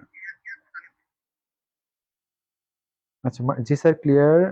মারিয়া শেখ জি স্যার ক্লিয়ার। আচ্ছা হ্যাপি ইসলাম বলছে না স্যার। আচ্ছা না স্যার, আচ্ছা ও না স্যার, তুমি কি ক্লিয়ার? হ্যাপি ইসলাম তুমি কি ক্লিয়ার? তুমি কি মানে ক্লিয়ার কি ক্লিয়ার না আমি বুঝতে পারছি না, তুমি একটু জানাও কাইন্ডলি। আর বাকিরা সবাই একটু জানাই দিও যে ক্লিয়ার কিনা। আচ্ছা অনেকেই বলতেছে ক্লিয়ার ক্লিয়ার ক্লিয়ার। আচ্ছা আগামী ক্লাসে ইনশাল্লাহ, হ্যাঁ আচ্ছা, জি স্যার হ্যাপি। এক নংটা ক্লিয়ার না, হ্যাঁ এক নংটা কি? আচ্ছা ঠিক আছে, আমি এক নংটা আবার একটু রিপিট করতেছি। দেখো এক নং রাশি, তুমি কি এক নং প্রশ্ন পড়ছো? প্রশ্ন পড়ো, দেখো এখানে কি বলছে। এক নম্বর বলছে যে একজন ব্যক্তি লিফটে ওজনহীনতা অনুভব করবে কখন। ঠিক আছে, তো আমরা জানি লিফটের ক্ষেত্রে আমাদের নর্মাল ওজন কম, নর্মাল ওজন ডাব্লিউ ইকুয়াল টু কি এমজি, তাই তো? কিন্তু লিফট যখন উপরে ওঠে বা নিচে নামে তখন ওজনটা কিন্তু চেঞ্জ হয়ে যায়। তখন মানে লিফট উপরে ওঠার ক্ষেত্রে ওজনের সূত্র হবে এম ইন্টু জি প্লাস এ। এটা হচ্ছে লিফট উপরে ওঠার ক্ষেত্রে ওজন। ঠিক আছে, আচ্ছা। আর নিচে নামার ক্ষেত্রে ওজন হবে এম ইন্টু জি প্লাস জি মাইনাস এ। এটা হচ্ছে নিচে নামার ক্ষেত্রে ওজন। তো এখন দেখো যে এখানে কখনো শূন্য হওয়ার পসিবিলিটি আছে, এই জায়গাতে এই জায়গাতে কখনো শূন্য হবে না, কারণ কি যোগ আছে মাঝখানে। মাঝখানে কিন্তু কি আছে, এখানে যোগ আছে। যোগ থাকলে তো এটা শূন্য হওয়ার পসিবিলিটি নাই। এই ডাব্লিউ ইকুয়াল টু শূন্য হওয়ার কথা বলছে, যে কখন আমি শূন্য হবে আমার। তো এটা কখনোই শূন্য হওয়ার পসিবিলিটি নাই, কারণ কি এখানে মাঝখানে যোগ আছে, এটা হবে না। কিন্তু এইখানে দেখো যদি এ ইকুয়াল টু কি হয়ে যায়, জি হয়ে যায়, তাহলে কিন্তু এখানে এর জায়গায় জি হয়ে গেলে কি হবে, শূন্য হয়ে যাবে না? আর এটাকে আমরা কি বলছিলাম, এটাকে বলছিলাম হচ্ছে লিফটের ত্বরণ। তার মানে লিফট যখন জি ত্বরণে নিচে নামবে, এটা কিন্তু নিচে নামার ক্ষেত্রে, এটা উপরে ওঠার ক্ষেত্রে। তার মানে এখানে যেহেতু যোগ আছে, এটা কখনোই জিরো হবে না। তার মানে উপরে ওঠার সময় লিফটে আমরা কখনোই ওজনহীন অনুভব করব না। কিন্তু নিচে নামার ক্ষেত্রে সবসময় কি ওজন শূন্য হবে, আমাদের ওজন একদম নাই এরকম হবে না। কখন হবে, যদি এটা এই যে এ হচ্ছে লিফটের নিজস্ব ত্বরণ, এই এর মানটা যখন জি হয়ে যাবে, অর্থাৎ জি এর সমান হবে, অভিকর্ষ ত্বরণের সমান যখন হবে জি এর মানটা, অর্থাৎ লিফটটা যখন 9.8 মিটার পার সেকেন্ড স্কোয়ার ত্বরণে নিচে নামবে, তখন কিন্তু আমার লিফটের ওজন 9.8 অর্থাৎ অভিকর্ষ ত্বরণের সমান হয়ে যাবে, তখন কিন্তু কেটে শূন্য হয়ে যাবে। তখন কিন্তু আমরা ওজনহীন অনুভব করব। তার মানে লিফট জি ত্বরণের নিচে নামলে আমরা ওজনহীন অনুভব করব। আচ্ছা হ্যাপি ইসলাম তুমি ক্লিয়ার কিনা বলো, হ্যাপি ইসলাম ক্লিয়ার কিনা?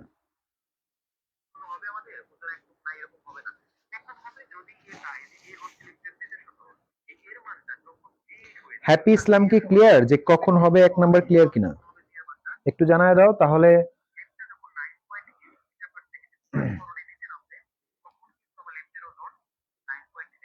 ওকে থ্যাংক ইউ, ঠিক আছে। আচ্ছা তাহলে আশা করি আজকে ক্লিয়ার। তো আজকের ক্লাস এই পর্যন্তই শেষ। আগামী দেখো আমি ক্লাসের শিডিউলটা এখন জানাই দেই, আর আমি পেজে সবকিছু দিয়ে দিব। আমি বারবার বলতেছি, আমি আর নেক্সট যেটা তোমাদের সলভ করব সেটা পেজে দিয়ে দিব, ঠিক আছে? আচ্ছা তো আগামী ক্লাসটা হচ্ছে আমাদের সোমবার অনুষ্ঠিত হবে, সোমবার 7:30টায়, ঠিক আছে? তো আপাতত ক্লাসগুলো শনি সোম বুধ 3 দিন নিব আমি, 7:30-এ নিব।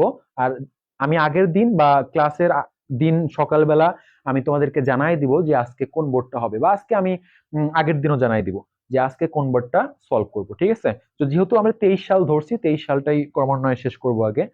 তো যাই হোক, সবাই ভালো থাকো আজকের মতো।